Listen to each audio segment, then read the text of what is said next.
Good morning, members of Joint Appropriations Committee. We have finally arrived on our last day of budget hearings. We have completed 4 weeks of budget preparation. Appreciate everybody who's been in this room helping us develop the state's budget here for the next biennium. Today is Friday, January 19th, 2024. The time is 10:08, and we are going to go ahead and start our last day. We will begin with an overview of where we are from Mr. Richards, and then begin the process which we typically refer to as round robin. And my fantastic vice chairman has reminded me to do roll call. So we'll start with roll call. Representative Henderson. Here. Representative Larson. Representative Sherwood. Representative Stith. Here. Representative Walters. Representative Zwanis or Dave. Here. Senator Anderson. Senator Guru. Here. Senator Kinski. Senator Salazar. Co-Chairman Nicholas. Madam Chairman, you have a quorum. Wonderful. On committee, we do have the ARPA bill still to work through today. We will do that after we complete our round robin and overview of the budget. So just as a courtesy of process. So we'll go ahead and start with Mr. Richards. Madam Chairman, members of the committee, through yesterday's action, you have reduced the appropriations of the governor by $529 million, which would leave a balance of available funds of $566 million. Now, with that being said, we anticipate that you will restore a transfer to the SIPA account, and that account needs $168 million because it's in the hole without a transfer.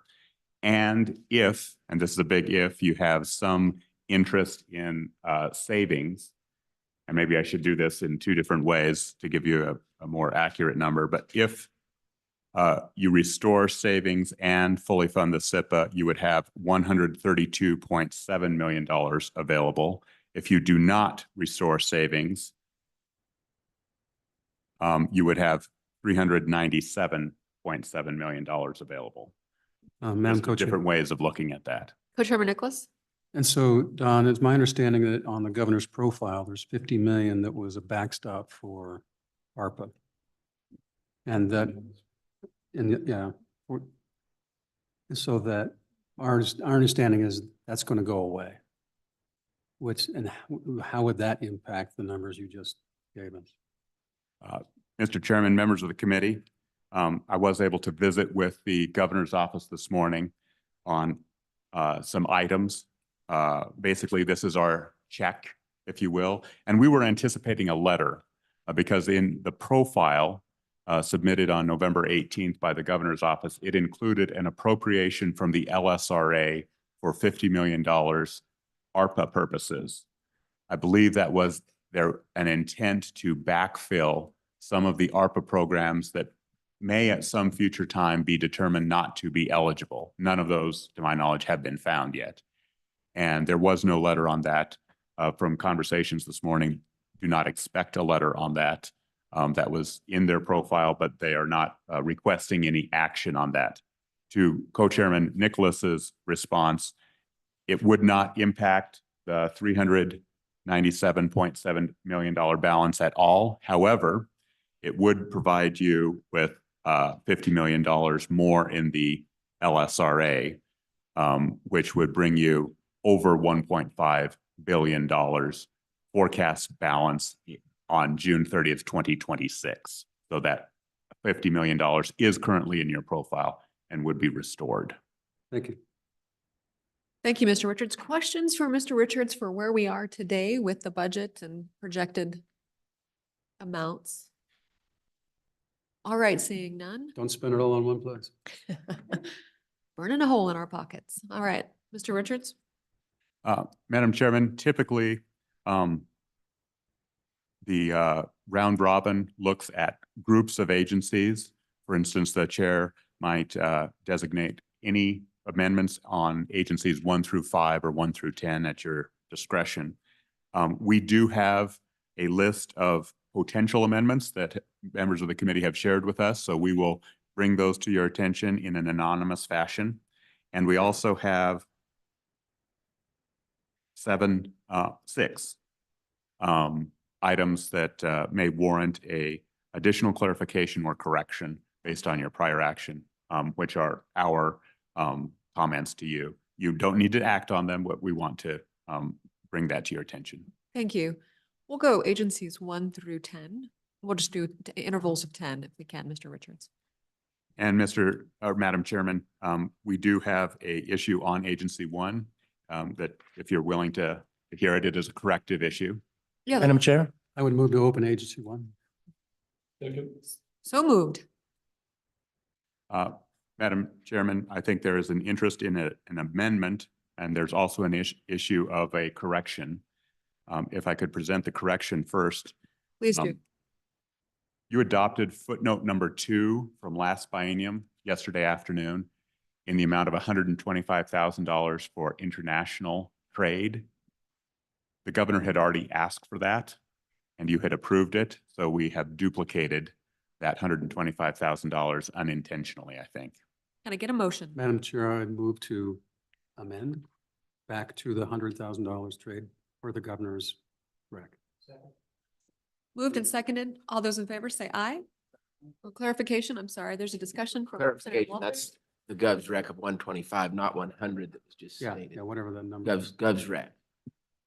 So the motion is to restore it back to the governor's original recommendation as found in his budget. That's the motion, correct, Co-Chairman Nicholas? Correct. Anna seconded. And so further discussion? Seeing none, all those in favor say aye. Any opposed? Representative Stiff, do you have a motion? Representative Stitt? Madam Chairman, yes, in Agency 1, in Unit 1113, I would move to add in general funds the sum of $800,000. Previously, I thought it was $600,000, but $800,000. If I get a second, I can explain the purpose. Moved and seconded. Thank you, Madam Chairman. So the purpose here is in Homeland Security, there is the Building Resilient Infrastructure and Communities program that's federally funded. We already have $2.4 million in that line item of federal funds. It's a 75%, 25% match where local communities provide 25%. So to make a 25% match, because that's calculated on the total amount, the proposal is to put in $800,000 that local communities could use as matching funds for this program. Further discussion? Seeing none, all those in favor, please say aye. Any opposed? Right, that motion has passed. Any, Madam Chair? Senator Salazar? I'd like to move on a motion dealing with Homeland Security of adding $20,000 to their budget for the sole purpose of in-person meetings for the State Emergency Response Commission for the next biennium, and that this money can only be used for in-person meetings for the CERC. And if it's not used, it goes back to the general fund. Moved and seconded. Further discussion? All right, seeing none, all those in favor say aye. Aye. Any opposed? That motion has passed. Anything further on Agency 1? Move to close and seconded. All those in favor say aye. So closed. Agency 2. Chairman? Madam Chair, I'd like to open Agency 2. Second. Moved and seconded. All those in favor say aye. Thank you, Madam Chairman. I have an amendment or a motion, if I could. Please. Thank you, Madam Chairman. In the Agency number 2, Division 400, the Securities and Exchange or Securities Enforcement Unit, I would like to reduce the amount there by $75,000. And so with the second, Madam Chairman, if I may explain the purpose, this was an exception request for this amount. This unit already is spending approximately a little over $700,000 a biennium for the purposes of security, fraud, and protection, and educating folks on that. And I just don't think they need to add another 75 to that. This is what the job is entailed to do to begin with. And so really what we're doing in this is denying the exception request, but would reduce it by $75,000. Further discussion? Seeing none, all those in favor say aye. Any opposed? That motion has passed. Further amendments on Agency 2, Senator Guru. Thank you, Madam Chair. I'd like to propose a footnote in Agency 2. And this is conceptual, so if anybody wants to help me with wordsmithing, I'd appreciate it. Secretary of State, let's see, of this general fund, no funds shall be used for participating in out-of-state litigation without specific legislative authority. Is there a second? It's been moved and seconded. Further discussion? LSO understand the conceptual amendment footnote? All right, seeing no discussion, all those in favor say aye. Aye. Any opposed? That motion has passed. It's been moved and seconded to close Agency number 2. All those in favor say aye. Any opposed? All right, Agency number 3. Agency number 4. 5, 6, 7, 8, 9, 10. Chairman. Madam Chairman. Thank you, Representative Madam Walters. Chairman. A question for process here. We have the boards and commissions are in 6A and 6B, and one of those is the Gaming Commission, which is actually 38. Is it better to bring that up when we get closer to the 30s to 40s section of the day, or is it better to bring it up as the boards and commissions during 6 and 7, supported and non-supported boards and commissions? Co-Chairman Nicholas, do you have some thoughts? Thank you, Madam Chairman. I will wait. 38 it is. All right, so nothing in agencies 1 through, nothing further in agencies 1 through 10? All right, seeing none. Mr. Richards? Perhaps 11 through 20, and I know that Agency 15 has an item. Or is there a motion on agencies 11 through 20? Perhaps move to open 15 if someone has Yes. that. Madam Chairman, I would move to open Agency 15. It's been moved and seconded. All those in favor say aye. Well, a member suggested additional funding for child victim services, either in this entity, DVSA, or within the Department of Family Services, Agency 49, for protective services and juvenile justice. Representative Henderson? Thank you, Madam Chairman. I've done some additional research and I've decided to submit a budget amendment as we go through the process on that. Thank you. All right, thank you, Representative Henderson. It's been moved to close. Is there a second? All those in favor say aye. That agency's been closed. All right, I think we're now on 21 through 30. Madam Chair, Representative Sherwood, I would like to make a motion to reopen Agency 24. moved and seconded for agency 20, or no, is there a second on agency 24? It's been moved and seconded. All those in favor say aye. Any opposed? Thank you, Representative Madam Sherwood? Chair and Committee. Under the funding for the Wyoming Humanities, I would like to add the language for this appropriation to be included in the agency's standard budget. It's been moved and seconded. Further discussion? All those in favor say aye. Any opposed? That motion has passed. Thank you, Madam Chair. My second amendment in this agency would be to authorize $5 million for operations, site improvements, building stabilization, and authority for 2 AWAC positions at the High Plains Arboretum. It's been moved and seconded. Further discussion? All those in favor say aye. Aye. Any opposed? That motion has passed. Been moved and seconded to close. All those in favor say aye. Any opposed? Mr. Richards, it is not closed. And keep in mind, like Representative Henderson, we may not know the current status of the amendments, but there was some inquiry regarding capital exhibits and wayfinding curation. by a member of the committee. Any bells being rung? Should we go down the row? Was it me? Thank you. Duck, Pardon. duck, goose? Anybody? All right. No, thank you, Mr. Richards. Are we on 30 through 40?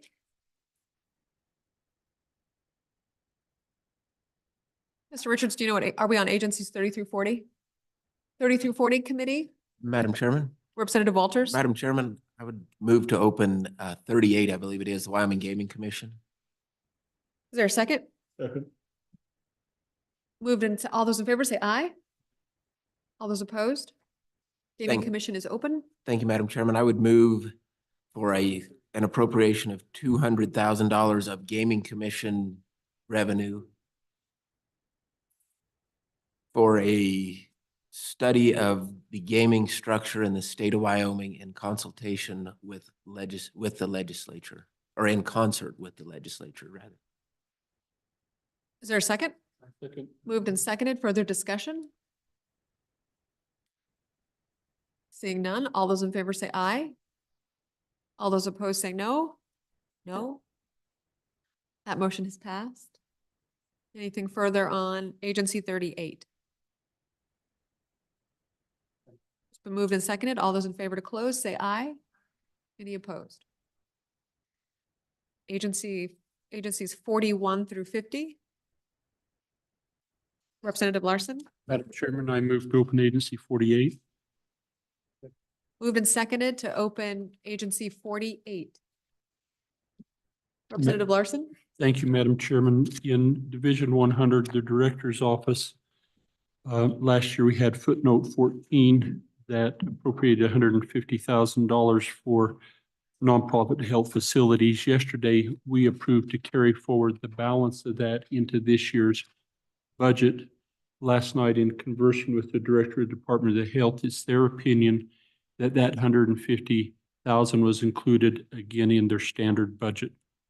And so I would like to make a motion that allows our LSO staff to verify that. And if they did, we would just delete the footnote that we moved forward yesterday. that's the motion. Is there a second? Discussion. LSO comfortable with that motion? All right, all those in favor, please say aye. Any opposed? That motion has passed. Anything further on agencies 41 through 50? Madam Chair. Representative Sherwood? Thank you. While we're still in agency 48, Department of Health, on page 307 of the agency's budget, this is in unit 5007. I would like to restore the cuts that were made during the pandemic to the senior center boards. So this would add an additional $200,000 to their 600 series grant program to bring them up to pre-COVID levels. Moved and seconded. Further discussion? All those in favor, please say aye. Aye. Any opposed, say no. I'm gonna need a quorum of votes. All those in favor, please say aye. Aye. Any opposed, say no. That motion has passed. Anything further on agency 48? Move to close. Oops, Mr. sorry. Richards? Madam Chairman, members of the committee, let me just run through a couple of amendments that came to our attention. There was some expression of interest to revisit the tax refund for elderly and disabled. There was some interest in specifying that Title 25 be funded with reversions. And there was some interest in ensuring that all appropriations, including Title 21, be provided for with appropriation and not using reversions. Thank you. Thank you, Mr. Richards. Senator Madam Kinsey? Chairman. That would be my motion. That we take the reversions back in and reappropriate rather than just funding things out of reversions in the Department of Health. And Is there a second to Senator Kinsey's motion for discussion? second? It's been moved and seconded. Senator Kinsey, do you want to explain that further? No, that's, we know it's, department gets to keep $25–30 million worth of reversions and fund continuing operations with it. I want to bring the money back into the general fund and we would reappropriate a like amount. I'm not cutting anything. I just want a more honest accounting. Further discussion, Representative Larson? Madam Chairman, I think the practice we've had is, particularly with the 5 facilities that they've run and the staffing challenges that they've had, is to allow them flexibility to use reversions for their ongoing operations and shortfall, whether it be Title 25 or otherwise, and that has seemed to work well. I would encourage us to resist this amendment. Representative Stith? No questions. All right. Any further discussion? Seeing none, all those in favor say aye. Any opposed say no. That motion has failed. Any further motions on agency 48? Madam Chairman. Representative Henderson. Thank you, Madam Chairman. I was the one who inquired about the tax thing. We have a number of programs that are on the books that are right now they're unfunded, and I was looking for ways to use programs that are already on the books. Maybe we could apply some funds to. This is one of those that requires a lot more thought and detail in terms of information related to the impact. So I'm going to hold off. Thank you. Thank you, Representative. All right, anything else with agency 48? If not, let's move to close. Moved and seconded. All those in favor say aye. Aye. Any opposed? All right, that agency 48 is closed. We are now on agencies 51 through 60. Representative Larson, or I'm sorry, Mr. Richards. Madam Chairman, I did have a corrective item on agency 49. If the Moved and seconded to open agency 49. All those in favor say aye. Aye. Any opposed? Mr. Richards? Members of the committee, you adopted a motion to fund $2.3 million of the educational expenses of the Wyoming Boys School and the Wyoming Girls School with the school foundation program funding. I think you relied upon my advice on the $2.3 million, and I was low. If you wanted to add an additional $1,946,559, those services could also be paid for out of SFP and save general funds if you so desired. Moved by Co-Chairman Nicholas, seconded by Representative Larson. Representative Larson, discussion?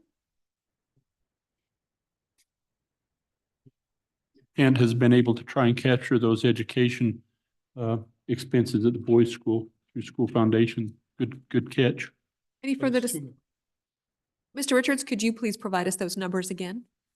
Yes, Madam Chairman, members of the committee, you originally approved $2.3 million and identified an additional $1,946,559 split between the Wyoming Boys School and Wyoming Girls School. So the total of that, adding that 1.9 to the 2 is how much? Thank you, Madam Chairman. $4,246,000. I think that helps. Yes, that's right. $4,246,559. Thank you, Mr. Richards. Further discussion? Madam Representative Chairman, Stitt? just to clarify, is the motion to essentially shift 2 million even to the school foundation program, or is it are we shifting the exact number that Mr. Richards indicated? Exact. The We're exact shifting the number? exact number. We originally thought the amount was that $2 million figure. With additional information, we learned it was the $4 million figure. So it's really a correction, I think. Yeah, it's a correction. All right, all those in favor say aye. Aye. Any opposed? That motion has passed. Move to close.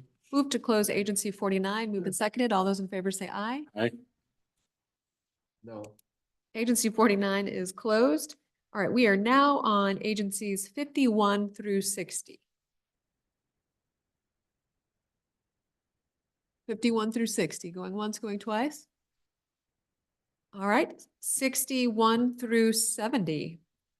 Madam Chairman, Representative Larson. move to open up agency 47, University of Wyoming, or 67, University of Wyoming, please. Moved and seconded to open up Agency 67, University of Wyoming. Please say aye. Aye. That agency is open. Madam Chairman, Representative Larson. in Division 68, School of Energy Resources on which we'd find in this year's budget on 73, I would propose that we go back to a footnote that was adopted by this committee, by the legislature in 21-22. It's footnote number 7, that appropriated $12 million to the School of Energy Resources for some research and allowed that money to stay there upon completion, or if in fact that never happened, what the money was appropriated for never happened. I would like to revert those funds to the School of Energy Resources, and this is kind of on a language advice from our LSO staff, as we would revert those funds and then reappropriate them to the School of Energy Resources to be used with the same requirements, except for the requirement around painless pressurized oxidation. Moved and seconded. Does everyone understand the motion? Is there any appropriation of dollars here, Representative? No, it just allows them to use those dollars that we appropriated back then. All right. Further discussion? Senator Anderson? No? All right. All those in favor say aye. Aye. Any opposed? That motion has passed. Agency 67, any other motions? Senator Anderson? I'm getting ready for the next one. Mr. Richards? Agency 67, we're still on University of Wyoming. I'm on 67.1. Madam Chairman, well, we're still closing 67. Well, we're on, he wants to do 67.1, so we will. Madam Chairman, 67.1 Yeah. is included. So do we need to open 67.1? No. Okay. Okay. Yeah. Madam Chairman, I have a motion then. Madam Chairman, I would like to appropriate $750,000 for the School of Energy Resources for a lithium X Prize governance. We have $10 million set aside for X Prize, and we have nobody to govern it. The School of Energy Resource will take that over. There's about $500,000 to be spent on the contract, and the rest would be spent on the governance of the X Prize. The X Prize is for lithium. That'll actually be in Southwest Wyoming. So it'll be a big deal down there. Seconded by Representative Larson. Further discussion? Representative Larson? We've had, so my question is, I'm just trying to remember, so we've done the X Prize for carbon, the ITC, who administered that? Senator Madam Anderson? Chairman, that was a local with the ITC that started the administration of that, and then the governor turned it over to the School of Energy Resources. So we are now the governance of that X Prize. Okay. Question having been called, all those in favor of Senator Anderson's motion, please say aye. Aye. Any opposed? That motion has passed. Anything further on agency 67, 67.1? Representative Larson? Madam Chairman, to Senator Anderson's point on the ITC and the governance structure, and this is just kind of an information that I would request, again, in talking to LSO, that structure has evolved and is kind of coming into the Energy Authority. It's going to require some statutory, but it's budget stuff. It's getting their budget into the School of Energy Resources. I just kind of make note and request that during the interim that we look at that as a joint appropriation bill to get that corrected. We'll put a pin in it. Thank you. All right. Thank you, Representative Larson. Move to close, or Mr. Richards, we're still on agency 67.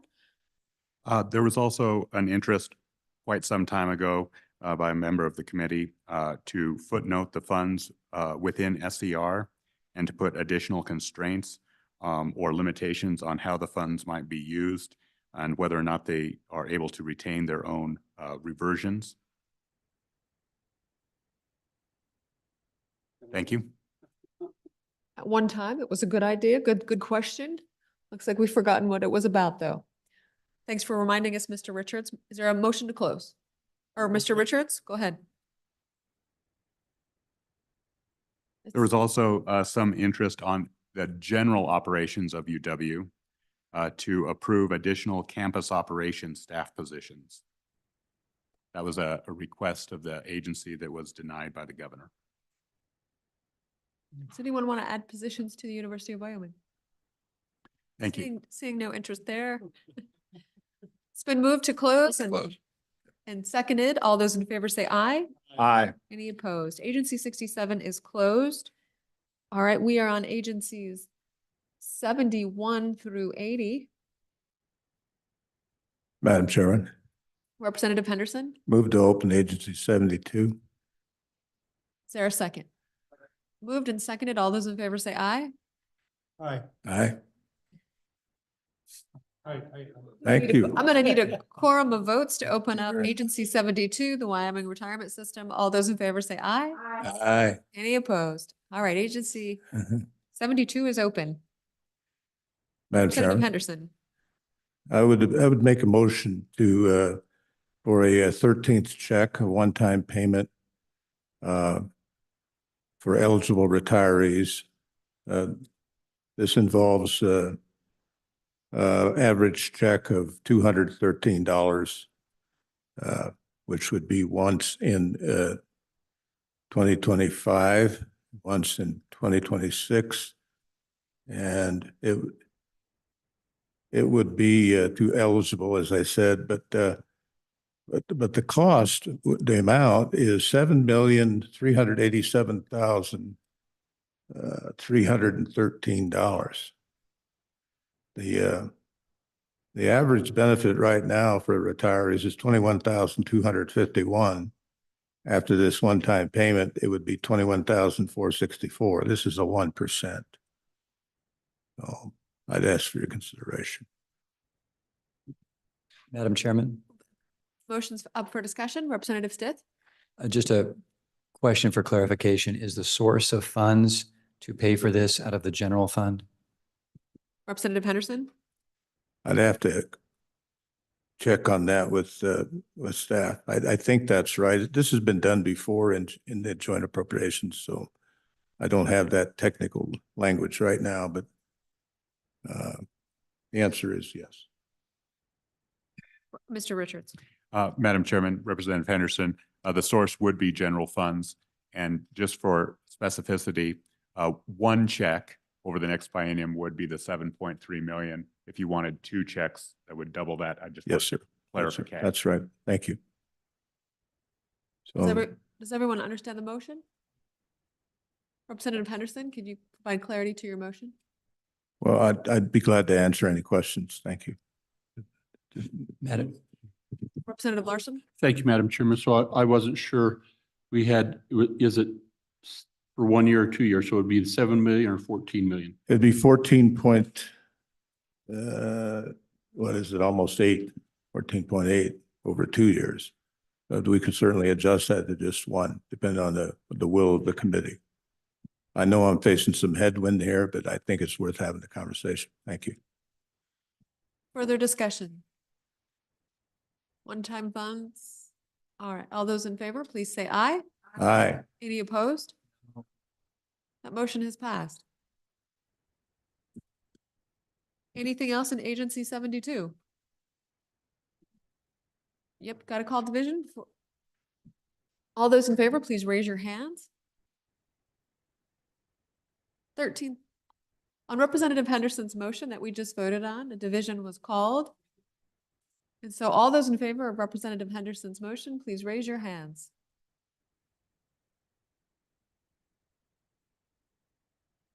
All those opposed, please raise your hands. That motion has failed. All right, anything else in agency 72? It's been moved and seconded to close. All those in favor say aye. Aye.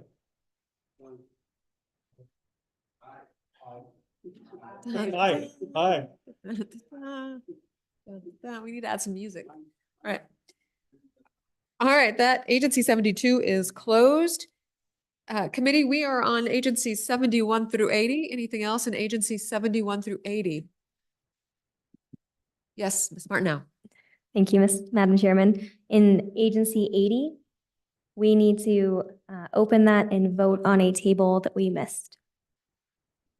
It's been moved to open agency 80 and seconded. All those in favor say aye. Any opposed? Agency 80 is open. Ms. Martineau. Mr. Madam Richards. Chairman, my apologies.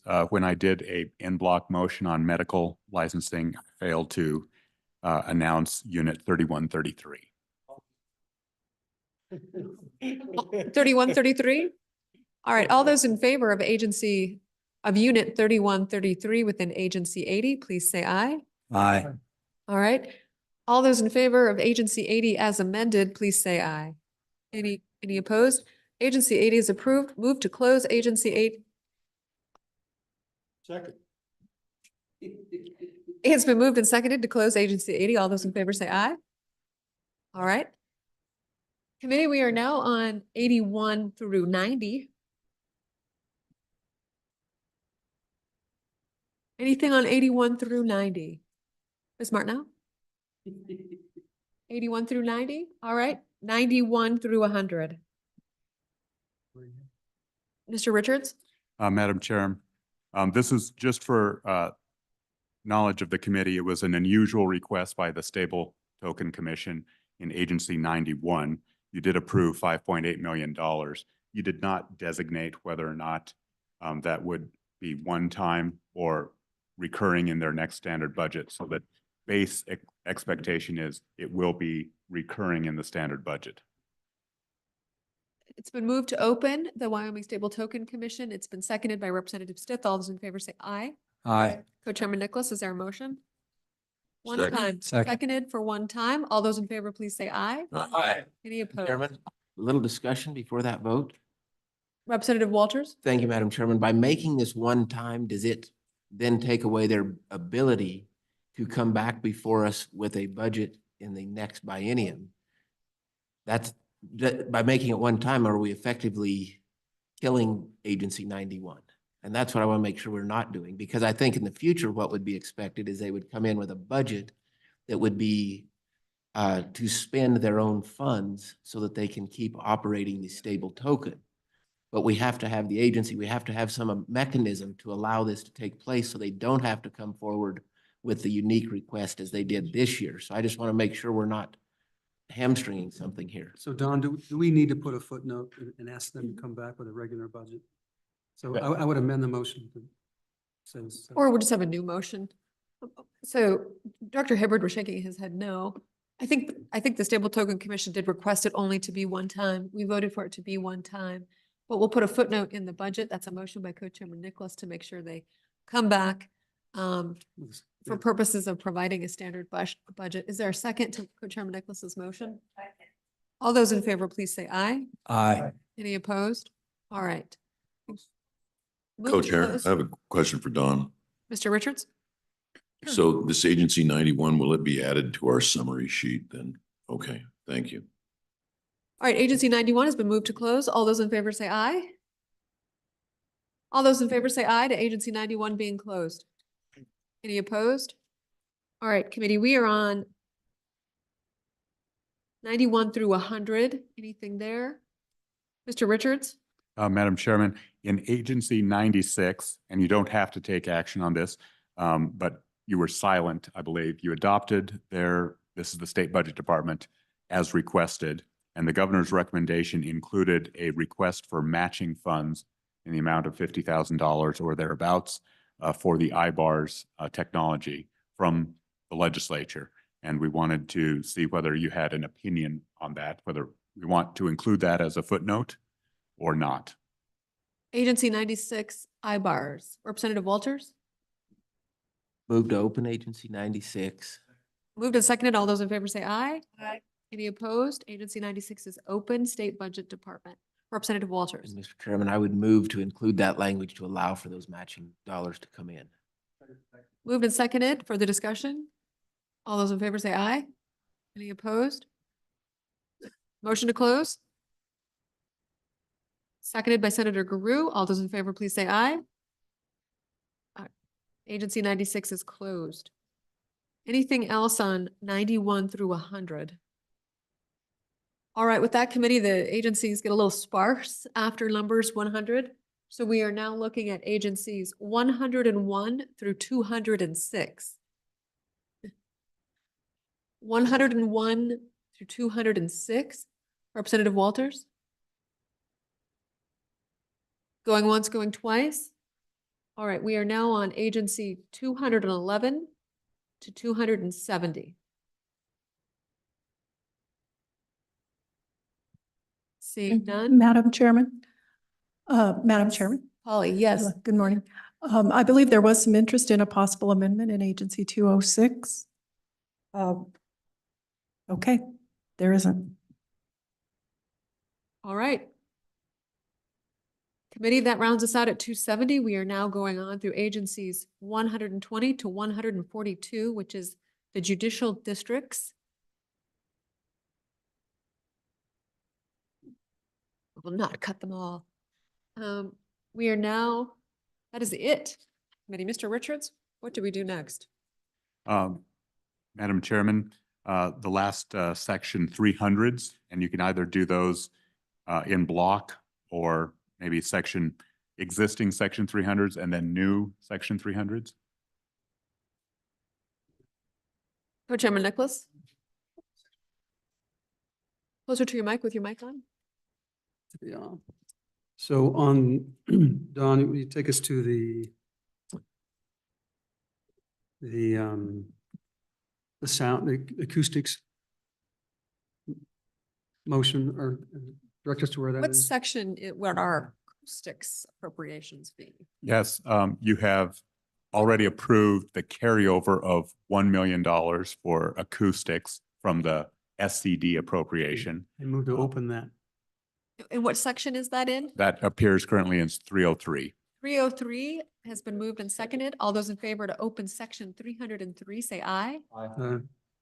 Co-Chairman Nicholas? So thank you, Madam Chair. So I met with the Wendy downstairs and got updated on the acoustics appropriation that we did last year. So 500,000 of that million has already been expended or committed. They've hired several consultants and they came in, those consultants, all said and done, cost roughly almost $500,000. So there's only $500,000 left in that fund. A proposal was brought forward to kind of a high and low of the work that they would recommend that needs to be done. And it ranges between 1.5 million to about 3.5 million. And so those go from working on the Senate chambers, House chambers, and in the various rooms up and down in the Capitol and in the corridors and this room. So my recommendation is that we add $1 million to this account. And we'll start with the low end and see how that progresses and type of the work that's done before we commit to anything more than that. So I would move to add $1 million to this fund. Second. Moved and seconded. Further discussion? Thank you to Co-Chairman Nicholas for doing that work and getting that information. All those in favor, please say aye. Aye. Any opposed? That motion has passed. Anything further on the existing section 300s? Madam Chair. Representative Sherwood? Thank you. I have a slight cleanup from my amendment yesterday in regards to workforce housing. What section are you in, Ms.? I am 233, 331. Thank you 331. for the assistance. So you move to open? It's been moved to open and seconded. All those in favor say aye. Aye. Representative Sherwood? Thank you for that grace. I would like to add the phrase land acquisition to that 5 million of existing dollars for unmet housing needs for workforce. It's been moved and seconded. Further discussion? Madam Chairman, Representative Stitt? just some explanation of how this would change the program. My understanding is that the money so far is for infrastructure to help, say, arterial subdivision to be developed or something like that. This sounds like it would change it so that you can actually, a city could actually just buy land and become the developer. Can you explain what the effect of it is? Representative Sherwood. Yes, Madam Chair, and thank you for the question. Just to clarify, so again, the grant funds are only available to cities, towns, counties, and tribal governments.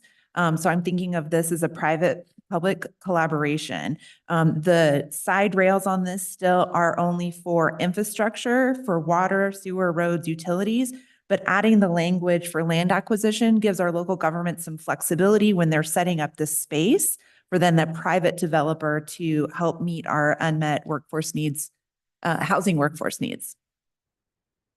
Representative Larson. You know, in contemplating that, since I heard about that, I think perhaps the important component of that we'd overlooked as you expand that infrastructure, sometimes you have to get some rights of ways to get your infrastructure through to get to maybe a housing development. And so this land acquisition could include easements or rights of ways to do that.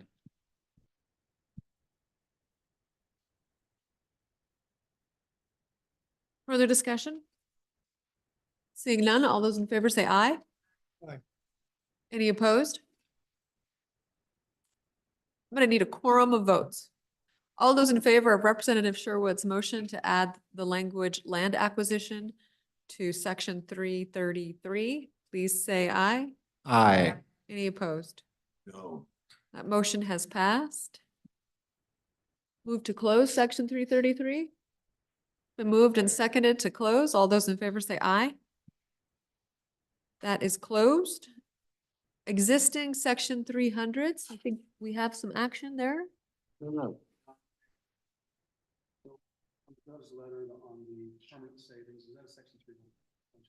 It would be, yes.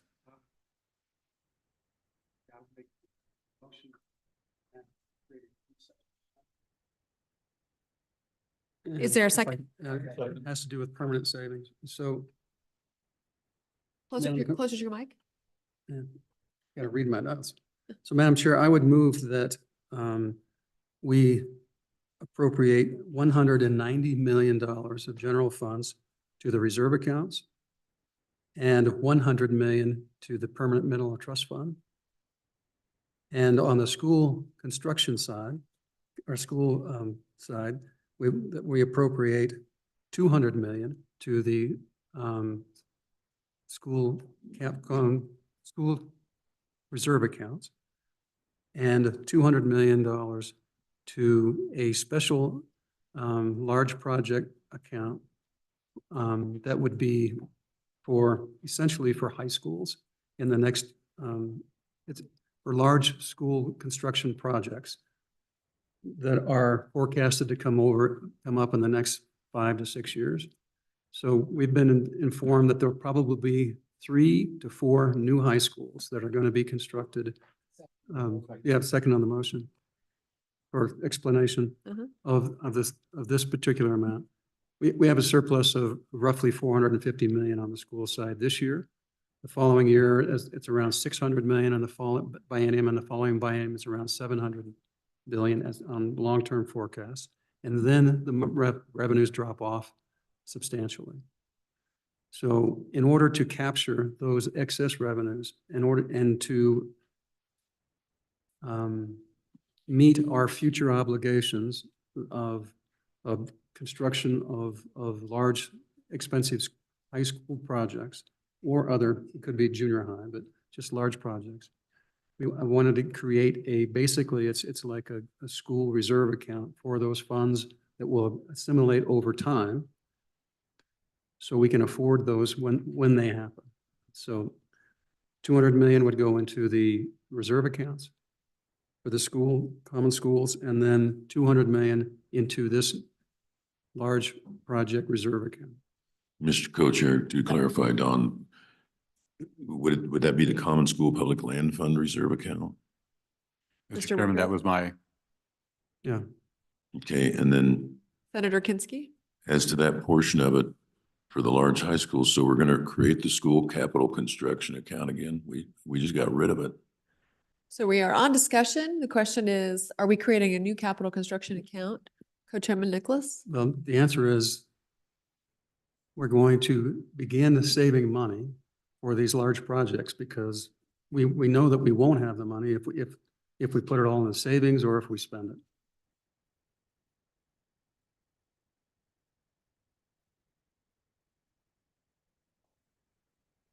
Mr. Richards? Mr. Co-Chairman, to clarify, I got the school side. On the general fund side, did you have 190 and 100? And I didn't catch the, That's it, 190 into the permanent reserve account, permanent mental trust fund reserve account, and then 100 into the permanent mental trust fund. thank you. Further discussion on the motion?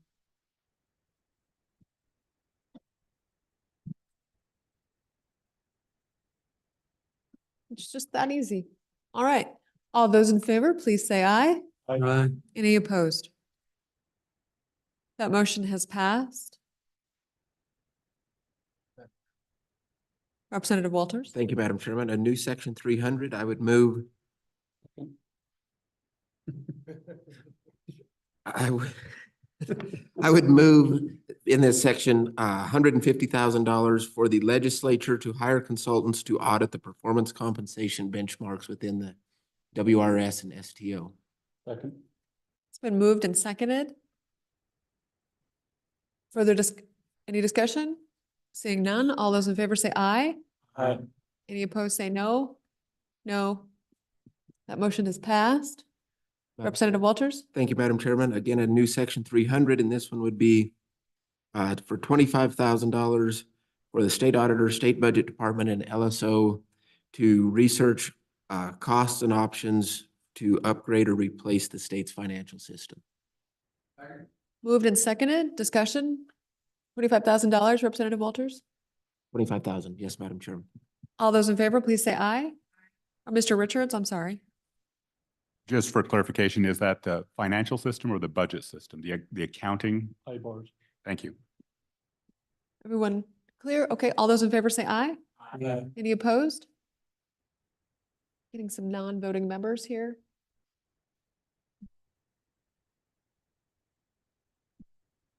Okay, Take a 5-minute timeout. 5-minute timeout. We'll come back at 11:06.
All right, Joint Appropriations Committee, welcome back from our break. We've spent some time refining some amendments and taking a quick morning break.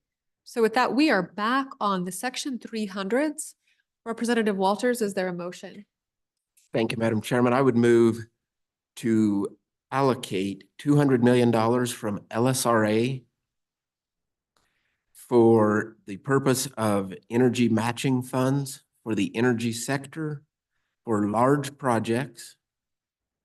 And a large project would be defined as a project requiring a state match of not less than 50 million. These funds, I would ask that they be housed within the Wyoming Energy Authority. All projects will require a final approval of the governor.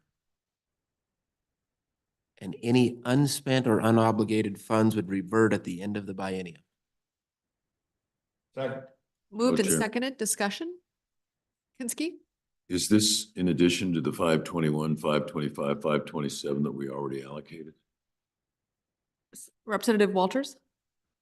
Madam Chairman, this is actually an entirely new section that I would contend is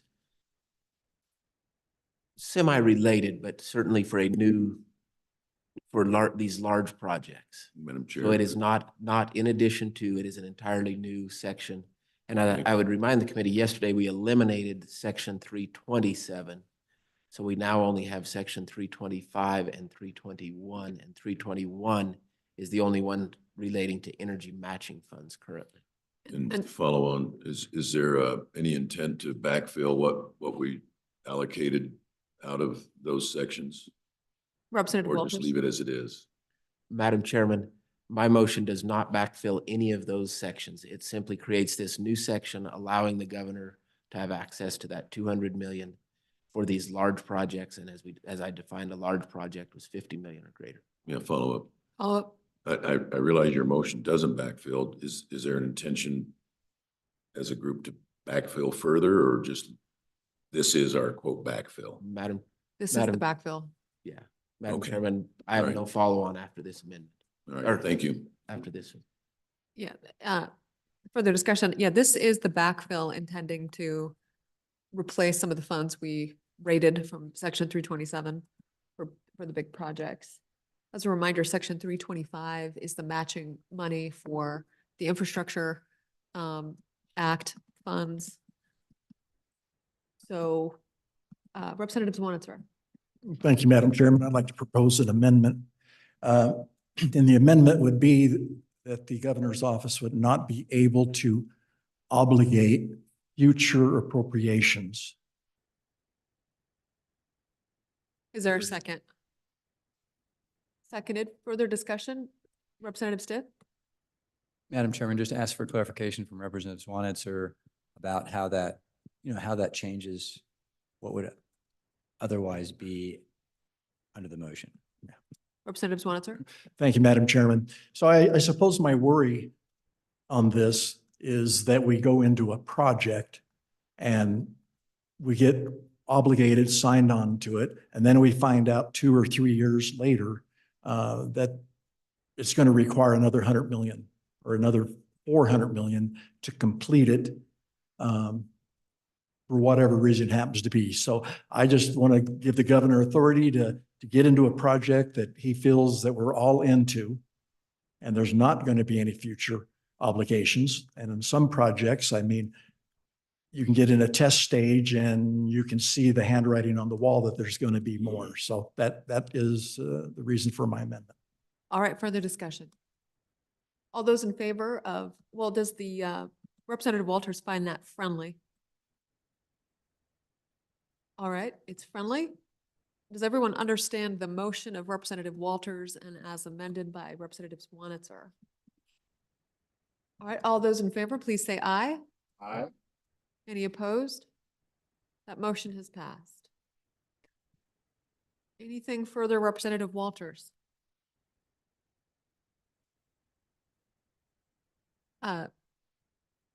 Move for approval of the new section as proposed. That's been moved and seconded. All those in favor say aye. Any opposed? That new section has passed. Madam Chairman? Representative Walters? Madam Chairman, I don't know if it's a section 300, but I think it's action that is needed today, so I'll throw it out here. And if I'm out of order, somebody will put me back in line. And that is, Madam Chairman, I would move to transfer 168 million, and I would let LSO refine the exact number, but in the neighborhood of 168 million and change of general fund dollars over to SIPA S13. Moved and seconded. On Representative Walters' discussion, was this based on, I think, the introductory remarks of Mr. Richards? Madam Chairman, that is correct, and that is a necessary transfer. Otherwise, we are overexpending one of our checking accounts. So it's a corrective motion based on a need to make sure we don't write a bad check. Further discussion? Seeing none, all those in favor say aye. Any opposed? That motion has passed. Co-Chairman Nicholas? Madam Chair, I would make a motion that we appropriate $10 million to a new fund, which would be the Wyoming State Museum Fund. And this would be the beginning of a fundraising mechanism to begin the process of the report that was came out in the interim of what it would cost and of Wyoming building a professional quality historic museum in the state of Wyoming. Moved and seconded. Madam Co-Chair, Senator Kinsky? Mr. Co-Chair, any interest in making that an annex to the new high school? Second floor. Question Senator Guru? for the bringer. Would you be, I'm in favor of this, but I'd like to figure out some way if possible, and then I'd like to discuss if you're interested about putting another footnote or a footnote on that or something to also try to set up a 501c3 local driven group for matching funds purposes and direct that now. So as we move forward, the way I'd envision this, because we know how this is going to go, that next year they're going to come with some planning money and whatever. And I'd just like to see if there's some way we could kind of give a motivational pump here to say, we're going to really, we want to do this, we're interested in this, but we want to see a local component of fundraising. Representative Larson? I appreciate that thought, but it brings my concern with having a local 501c3 that's involved in this is I read through the first proposal. Everything was about how important it is to the city of Cheyenne, but it's proposed to be a state museum. And I think one of the cautions that we have to, and in distinct lines, is we have to make sure that this is a state museum and not a Cheyenne museum. And because it's in the best interest of all the resources of the state, which is sorely needed. We just do not, outside of Cody and the stuff in Jackson, we just don't have it. And I want to be careful that we don't unduly give the city of Cheyenne, and I get it, and I not blame them, I would too, but just trying to protect the rest of the state's turf a little bit. Madam And Chair? just to Oh, go follow up on that, the proposal that was the interim study did exactly what the vice chair is talking about. Part of the funds, it was a total of $150 million on the concept. Of that, a significant amount was working with all the other museums around the state and establishing a mechanism by which artifacts can go from one museum to the other, educational resources and all that type of thing. So that's in the overall plan. And at some point, there will be a 501c3 that will need to be a statewide organization of some sort. And you'll probably see more of that so I would agree with you. What's your concept? And that's all in the works. So this is just a placeholder to put money aside so we can get rolling. Representative Sherwood.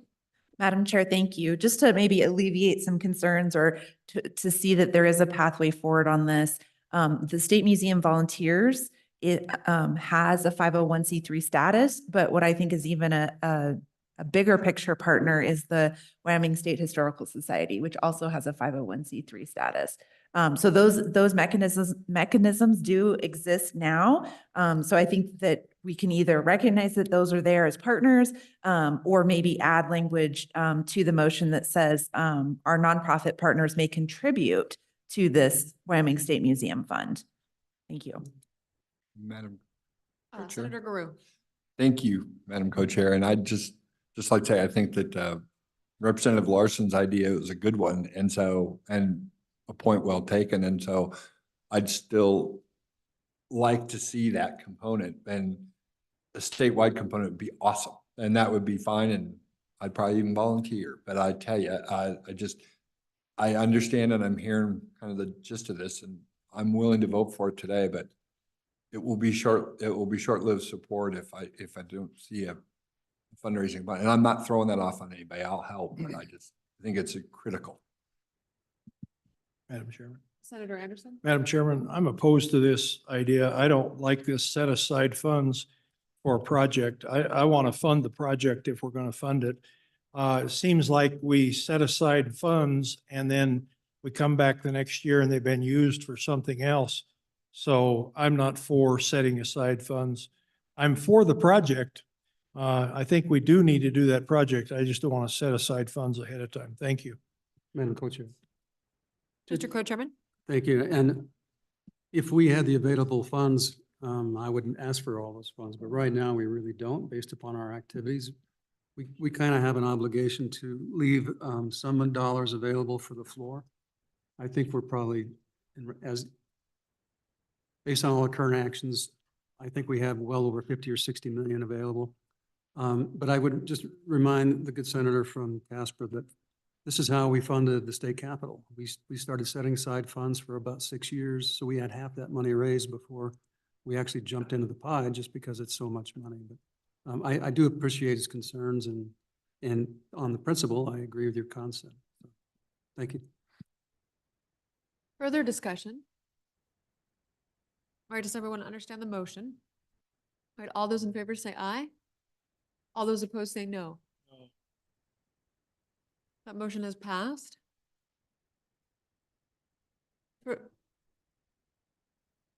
Question on the entirety? Any additional amendments? Mr. Richards? Madam Chairman, additional amendments to section 300s. These are just topics that people had stuck a pin in or whatnot. There was some interest in modifying last year's section 333B for community facility rehabilitation. That was about a $2.5 million appropriation. There was some interest in providing a general fund or otherwise appropriation for matching funds for the BEAD program. Madam Chairman, I do have a motion at this time. I'm awake and back on track. Hold tight. Let's hear Mr. Richards' list so we can think about those, and then we'll hear your motion. Mr. Richards, go ahead. I believe there are 3 more. I mentioned the BEAD program. The committee deferred on any action on section 314 and 315. And if you continue to defer, they will not appear in the future budget. That is the secondary caps for severance taxes and FMRs. There was some discussion of whether or not you deferred on section 309, which was the carryover fund priority for Department of Health. And there was an expression of some interest on providing flexibility for a new section for enterprise inflation. You as a committee approved several specific inflation areas, denied others. Richards. Senator Guru. Thank you, Madam Co-Chair. Actually, that was mine. And I wanted to make sure, Don, and that helped me out, or anyone in the staff who can give me help on this. When we did that, yeah, we did add some and we took out some. And I just wanted to make sure that across the enterprise that we didn't inadvertently, there's an unintended consequence here. And I think maybe just giving the governor a little flexibility might just help in this case, just to make sure that we didn't hamstring somebody. So if they had an inflationary adjustment for, say, utilities and they didn't, their department, and this is one of those, this is the small departments who can't flex, that just get stuck on the wrong side of the line as far as funding, and then all of a sudden incur our wrath because we think they overspent, when in actuality, we're the ones that inadvertently kind of hamstrung them. So the motion is to, Don, help me. I mean, I don't know if we just give the governor flexibility or just set a pot of money aside or what. Madam Chairman, members of the committee, just to refresh your memory, you approved the specified section 2 or object code 200s. So that was funding for the University of Wyoming, funding for permanently assigned vehicles, funding for Department of Administration and Information rental costs. So those are specified amounts. The portion you denied was the more generic funding across agencies and divisions for such things as utilities and in and out of state travel. So there's funding for the specified inflation and not any for the more general. I'm going to So, second for purposes of discussion and provide some clarity for Senator Guru. I think we heard from the governor's office that some of the state agencies were feeling a little nervous about not being able to have their utilities covered based on our actions. And so all they were asking for is not an additional appropriation of money, but flexibility associated with their ability to pay for those costs and a specific authorization to do so for that flexibility. Mr. Richards, do you understand the request? Is there further discussion on Senator Guru's motion? Madam Representative Stith? Yes, just so I understand, this flexibility would be to move money from into the 200 series where the utilities are, but to move it from where? From any other series, from 900, from personnel, from, because your motion doesn't add any new money, it just gives them flexibility to move money around, right? And so is the motion to move money from anywhere in the agency into section 200 for utilities and the like? Is that the motion? Mr. Richards? Mr. Chairman, I understood, and I could be wrong, we have not discussed this. You approved about 2/3 of the request, and I understood the motion to be flexibility within that approved inflation, not agency-wide or anything like that, but within the approved inflation, which currently is specified for particular agencies, that the governor could have flexibility to move those funds. That's my understanding of the request as well. And it's basically for hard costs that is outside of their budgetary scope. Yes. Madam Chairman. Go ahead. Representative Walters? Thank you, Madam Chairman. I think I'll speak against this. I feel like we have a pretty good plan in place of how to address inflation on these certain items as specified. And if there is a need, they will have it ironed out by the time we come back for a supplemental budget next year. And we can address those needs in a more specific manner at that time, as opposed to allowing this flexibility today. Representative Henderson? Thank you, Madam Chairman. I was just curious about, do we have any parameters or constraints on the amounts involved? Or is it just within that third that flex anything, right? I think I agree that we have time to sort that out between now and the session. Senator Gru? I'll withdraw. Motion has been withdrawn. Further discussion? Further discussion on existing section 300s or new section 300s? Representative Stith? Madam Chairman, I believe there's going to be a motion on section 314 or section 315 from one of our members. Yes, Madam Chair. Representative Walters? Thank you, Madam Chairman. I would move to include section 314 and 315 in this year's budget as they were in last year's budget. Second. Let's take a minute. Does everyone to add section 3? Madam Chairman, the motion is to include sections 314 and 315 in this year's budget as they were appeared in the previous budget. That's the one we tabled yesterday. So and it's been moved and seconded. Representative Walters, what does section 314 address?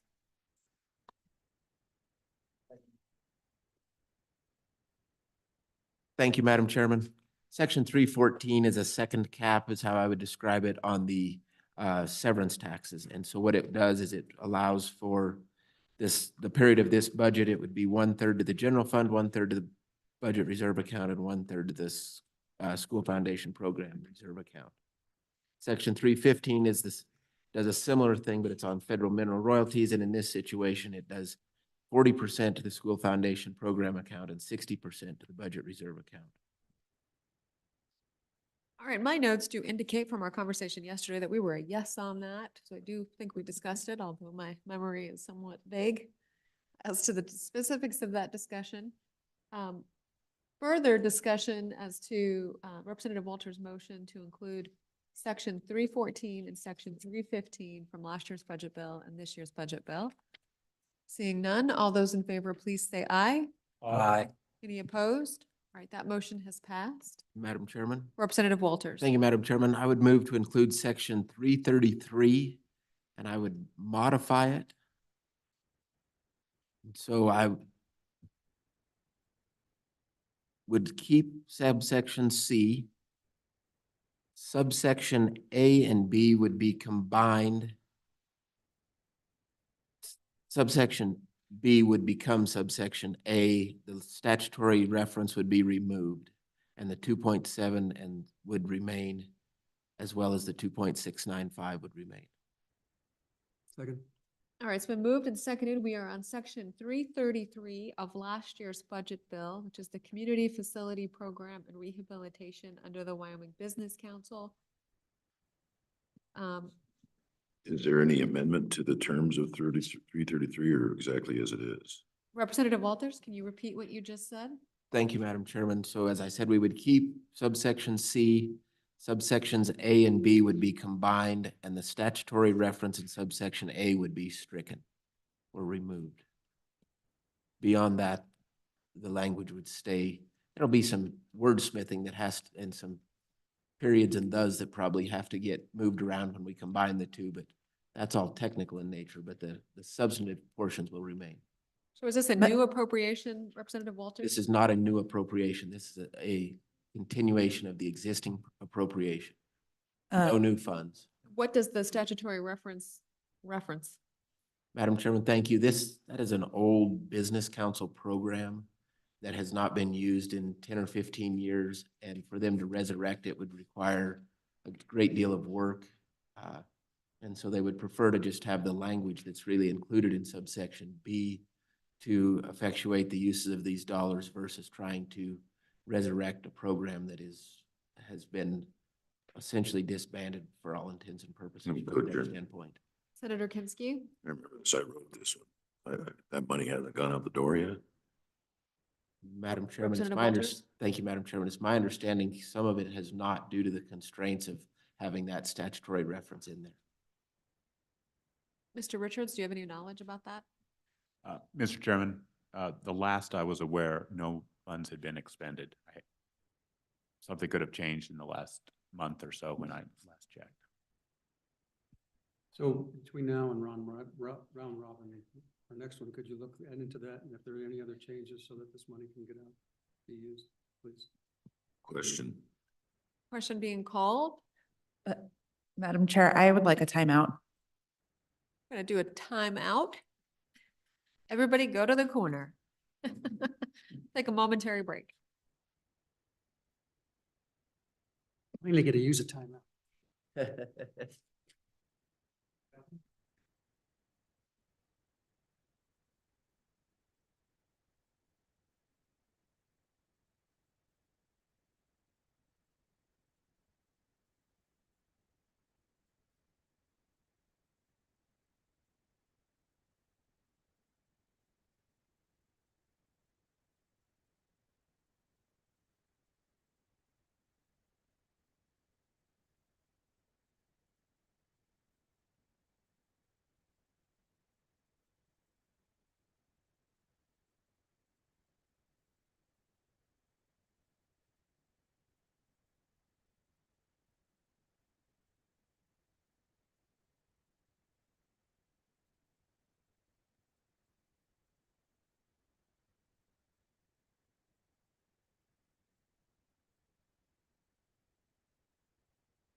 Okay, so let's get going. Are we ready, Representative Walters?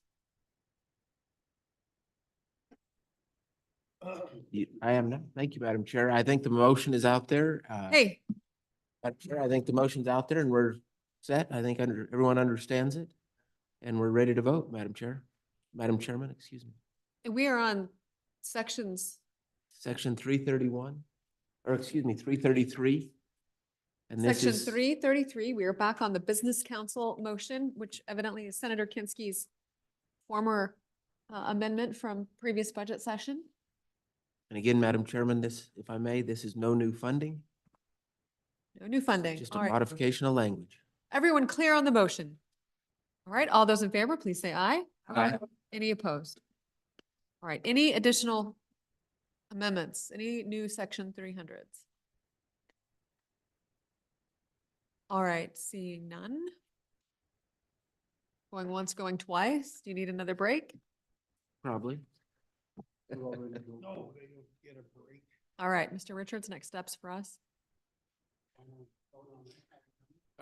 Yeah, Mr. Chairman, sometimes the committee has elected to take a straw poll to see whether or not there's a majority of both sides interested in proceeding with drafting this legislation. You won't take your final bill a vote until you read it.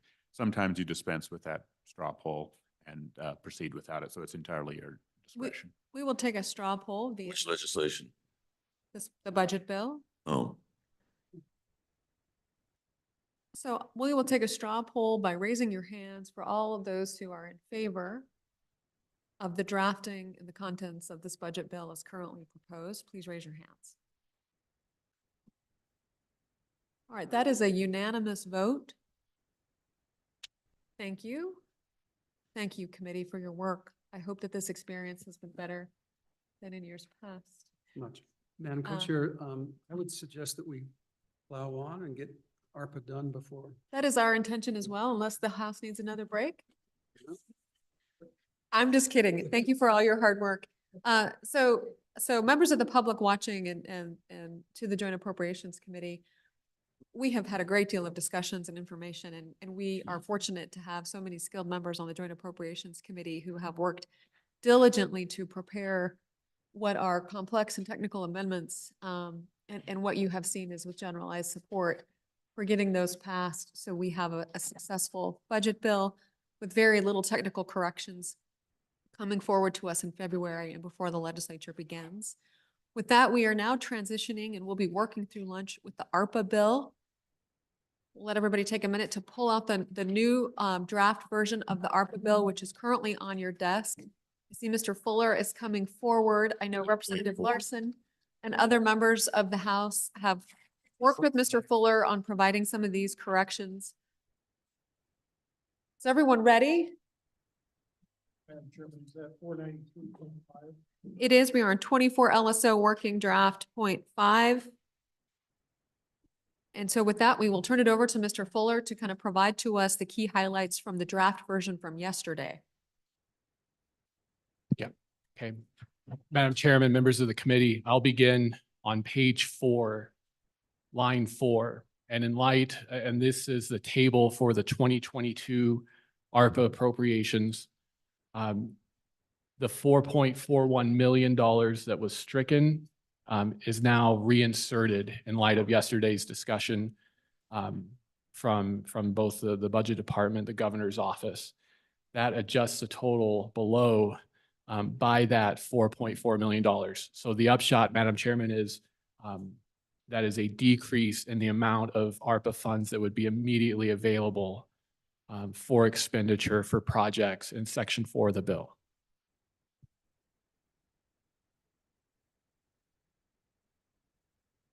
Then with that, Madam Chairman, I'd move to page 13. On line 2, just a correction in the language, not as much, more of a technical change to the language to reference the unappropriated balance. Yesterday's language referred to any unexpended, unobligated funds. The change in language here is to avoid any potential unintended consequences with the previous appropriations of ARPA funds that, for whatever reason, may not be obligated as of the effective date of this act. Then moving on to page 14, beginning with line 7, this is the table for the programs that the committee has directed for this year's group of appropriations. The 3 figures for mental health ARPA programs, water and sewer, and inflationary costs have been updated to reflect the adopted motion from yesterday.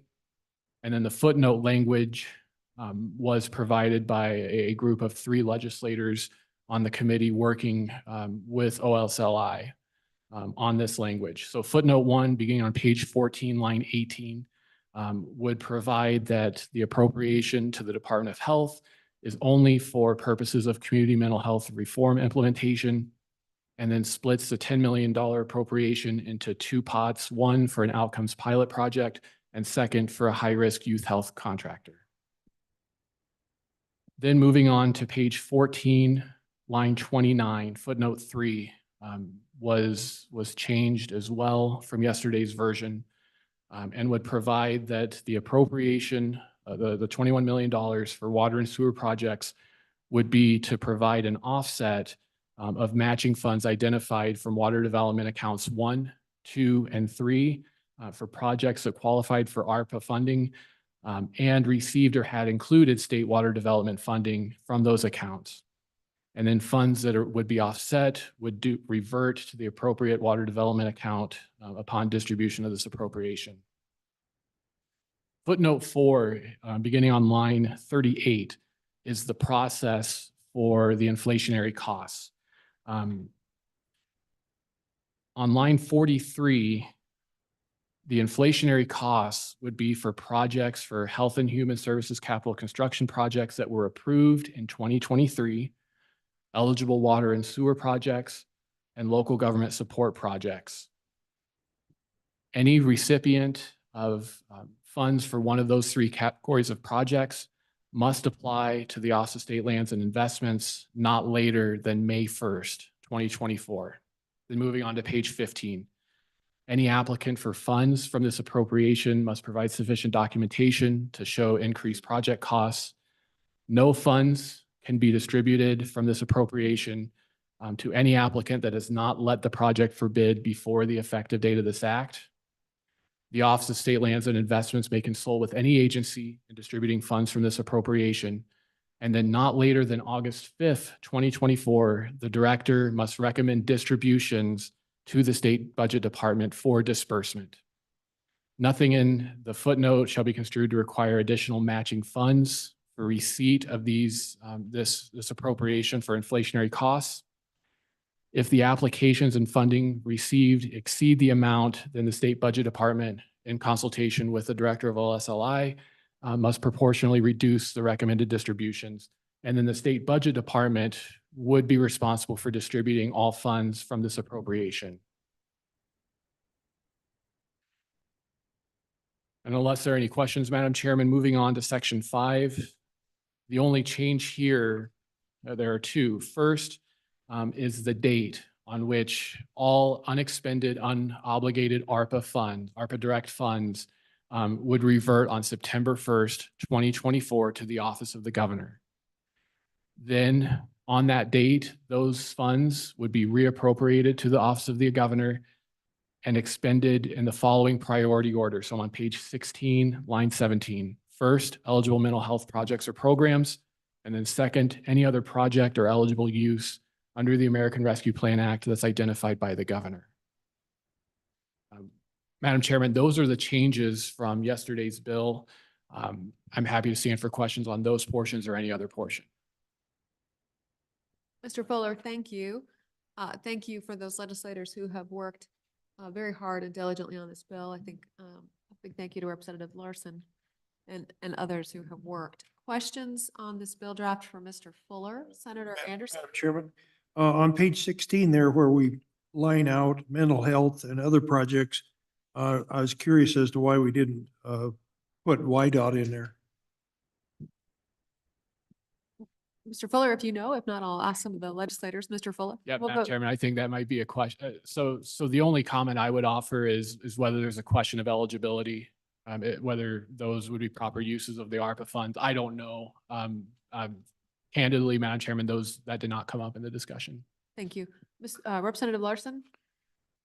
Madam Chairman, what we're trying to do with those funds that would revert after September first was to allow the governor's office to, in the most expedited way they can, get those out.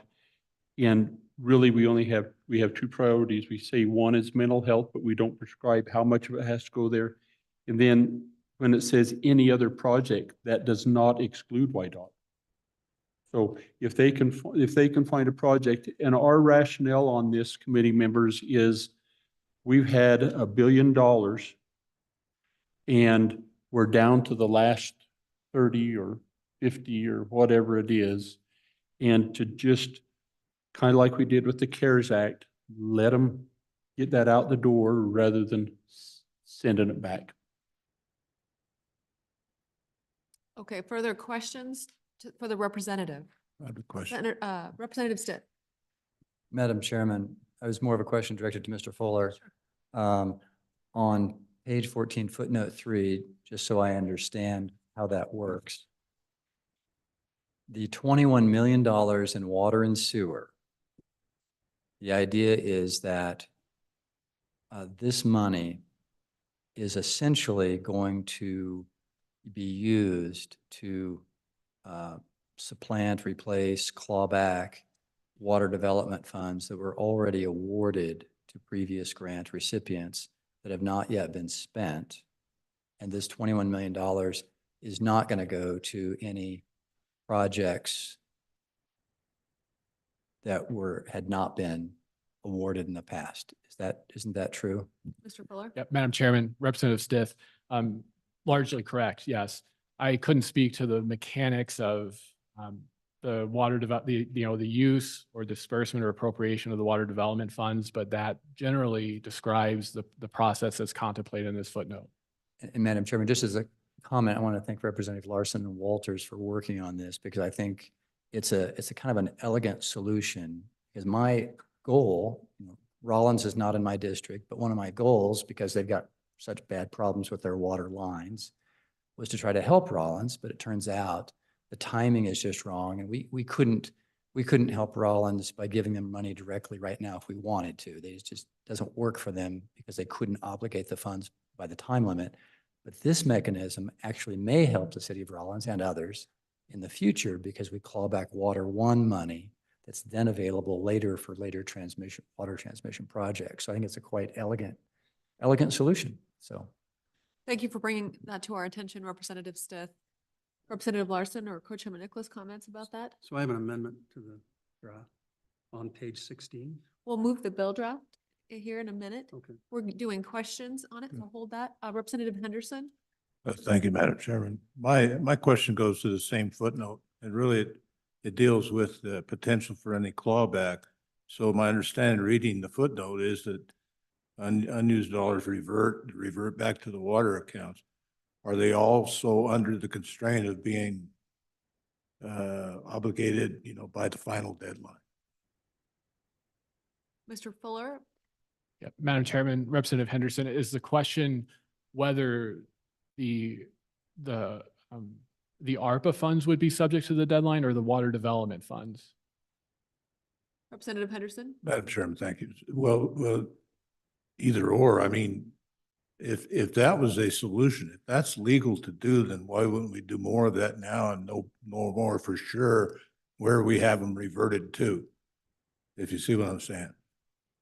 Mr. Fuller? Yeah, Madam Chairman, Representative Henderson, I can't comment on, the appropriateness of this under ARPA.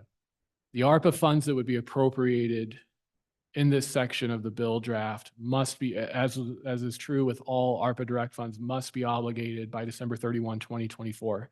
For the funds that may be offset and revert to the water development accounts, those funds would become available for future use in accordance with the statutes governing the disbursement of funds from those accounts. Representative Larson? Thank you, Madam Chairman. And Representative Henderson, I think that you're catching what we were trying to capture. It is, when we worked on this last night and had the help from OSLI, there were just a number of these projects that when they were funded with ARPA dollars, there weren't enough ARPA dollars to go around, so they supplanted some of the projects with Water One. And so those are out the door, haven't been expanded. We can now grab the Water One money back, insert these unused ARPA dollars, let the projects move on. Now we've got those state dollars that have no federal requirements. We put them back into water development, be redistributed to local communities for water projects around the state. We done all of that with all that we could with it, and there was enough. Senator Anderson's allocation of the 21 million allowed us to do that. Now, in fairness, some of these projects that are now moving forward, or that there still could be some ARPA dollars not spent for water and sewer projects that are still trying to get off the ground. And that will be some of the funds that come back in after September 1st, that then the governor's office has the responsibility to get out and not revert back to the federal government. So, Madam Co-Chair, Co-Chairman Nicholas? I have a question. So yesterday we were informed that there was like 20 million in sewer and 20 million roughly in water, both. And combined, it was about a $40 million number. So what I'd like to further understand in terms of what we could revert back or repay. Representative Larson? Madam Chairman, we might ask Beth to explain that, but I'm going to take a chance. So what we've done is explained on the drinking water side, in that we had the funds from Water Development One. Those water development funds or state dollars did not qualify for sewer projects. What we had a chance, or we could do, is some of those projects that qualified ARPA, there was not enough ARPA dollars to go through to fund, and they use their own personal dollars. The community used their personal dollars. We could replace those, then they could take their personal dollars and reallocate them for whatever use, but they weren't state dollars that we'd be getting back. And Beth, if you would confirm if I'm even close on that. Ms. Blackwell, if you'd introduce yourself to the committee and if you could provide some assistance to those questions. Absolutely. Beth Blackwell, Grants and Loans Manager for the Office of State Lands and Investments. The water development funds for the water and sewer projects, that program, those water funds had to be approved before they came in to request our funding. One of the requirements of the water and sewer project is that their match funding had to be approved so that we weren't waiting for them to get their match funding, which would have prolonged getting a project done. So the water development funds that are currently in our projects are funds that have been appropriated by legislature and are part of the current project. My idea is you take the ARPA dollars, you swap out the two, you put the money back in water development, and then water development has additional funds, as Representative Walters says, to do other projects. Yep. Madam Chairman. Representative Larson? We're on sewer. Oh, sewer, sorry. That was very helpful information. Yes, Yeah.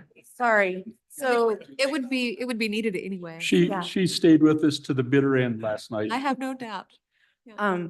related to sewer projects don't have the benefit of a count or a committee like the Water Development Committee.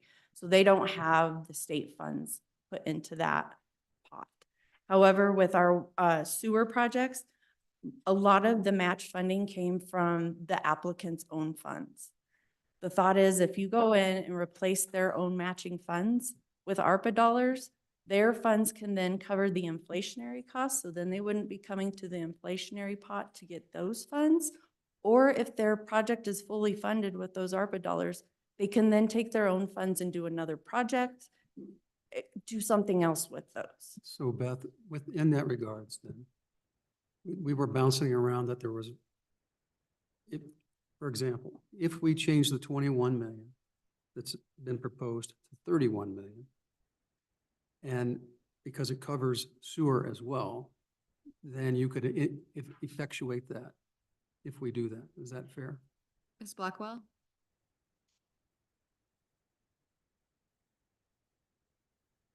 Madam Chairwoman, Co-Chair Nicholas, I think, let me make sure I'm understanding correctly.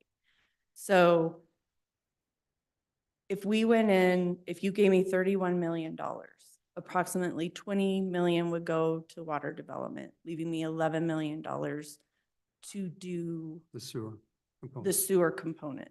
While I don't believe that's enough money to replace all the match funding, we could do a pro rata approach of, here's the total amount of match funding.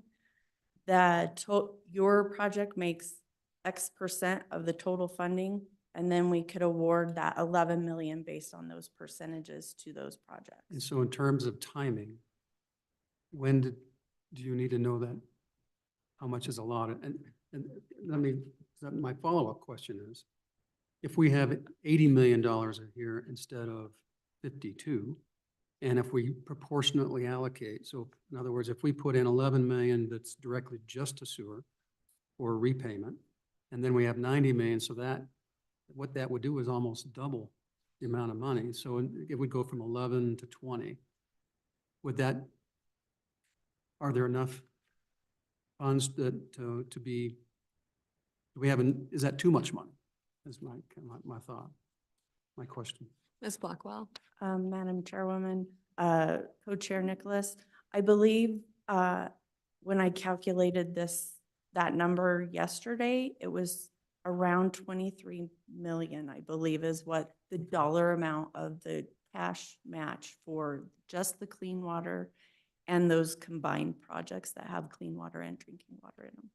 And so, committee, the reason I ask those questions is because the idea of having all, I want to modify the language on page 16 because this is priority in order, which means that mental health would be first for all of those dollars, which could be substantial.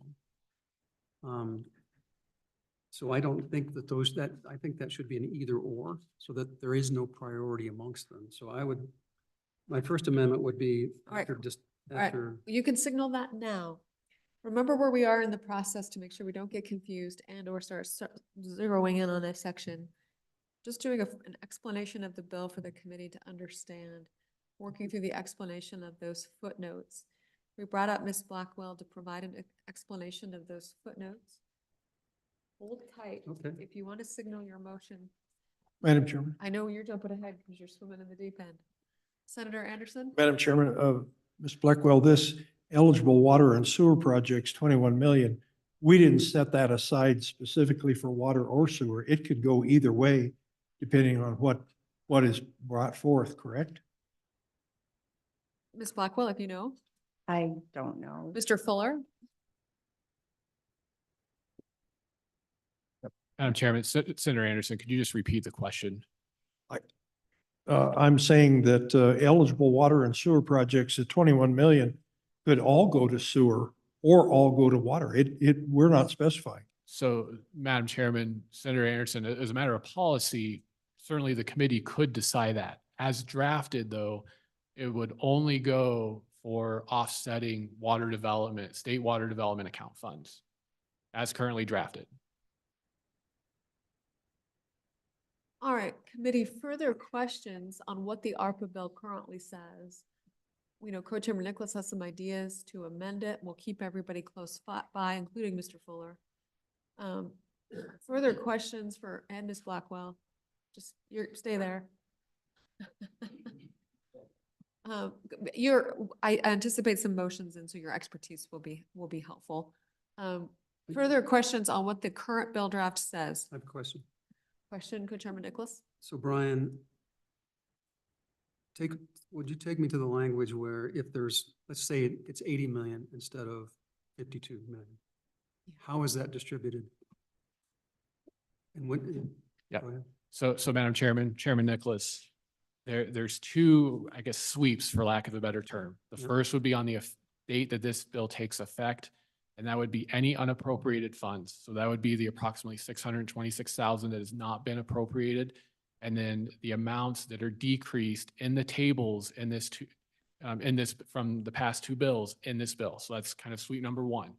That total is approximately 50, looking to Mr. Hoversland, 50 to 52 million, 53 million would be that pot. Then section 5 of the bill begins on the bottom of page 15. That's the second sweep on September 1st. And that would be any unexpended, unobligated ARPA funds that would be swept. And that amount, Mr. Chairman, I don't have.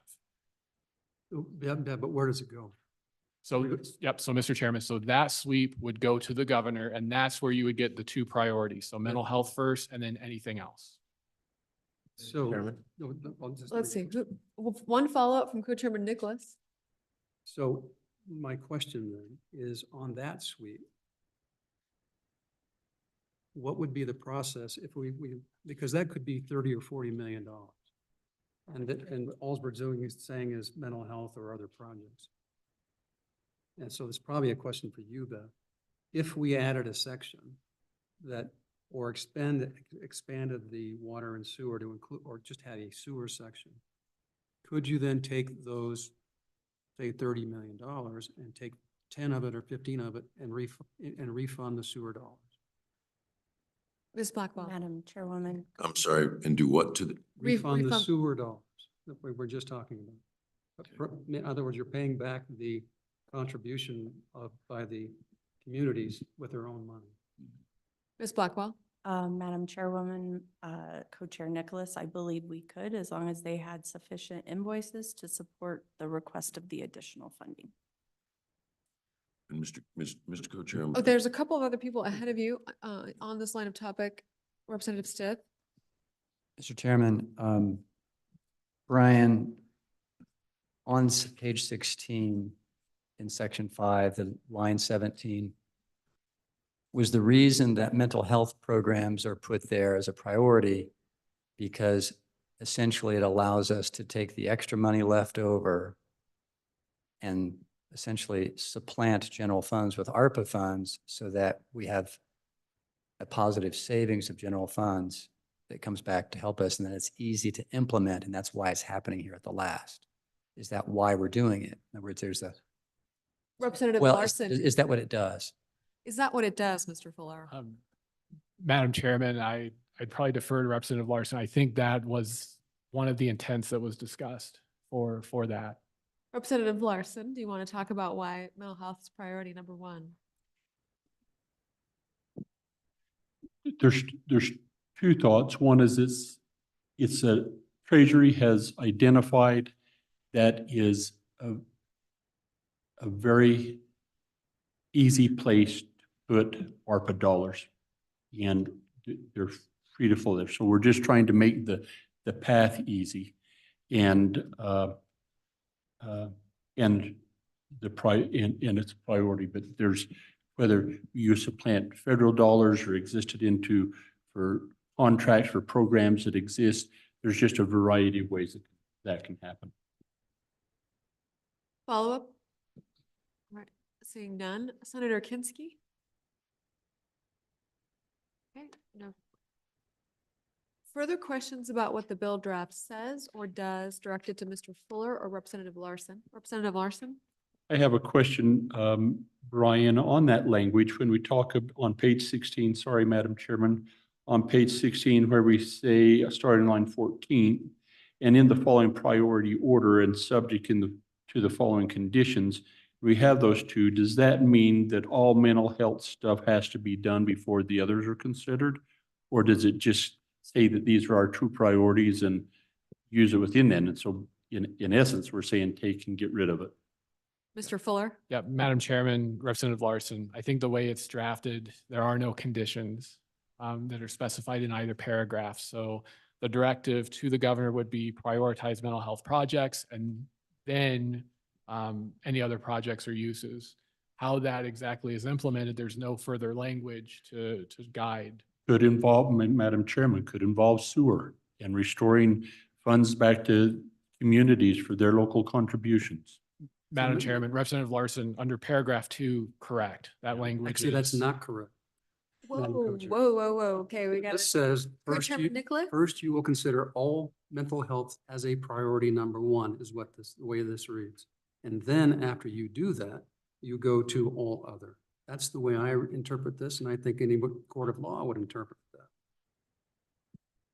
That is an excellent opinion from Co-Chairman Nicholas. Co-Chair. Representative Stith, would you like to provide a competing opinion? Madam Chairman, no. Senator Kinsky does. Mr. Co-Chair, I'm following you, but why just sewer? I thought originally we were talking about water and sewer. He wants to know why just sewer. Wait, I thought we were talking about water and sewer. Co-Chairman Nicholas? Well, so Madam Co-Chair, in terms of the substantive nature of what we're talking about, I would prefer to have more money go to reimbursement of sewers than having 30 or 40 million dollars going prioritized to only mental health. No, Madam Co-Chair, I get it. The question is, why not water and sewer? That was first. Senator Kinsey's back on your proposed motion. So let's table that question, table your motion. And the question really is, I think, is the emphasis on the language on page 16, line 14, which says the following priority order, which is causing a lot of heartache. So I anticipate after the bill is moved, that there'll be a motion to amend that language of priority order and just say priorities, and all is resolved and we all feel better. Okay. Now, I need a motion on the bill. Move the bill. It's moved by Representative Walters, seconded by Senator Guru. Representative Stiff, do you have a motion to that effect? Madam Chairman, are you asking for amendments to the bill? Yes. Yes, Madam Chairman, I do on page 14 on, This is not for a census tract. it does involve. This is on for pa- priorities.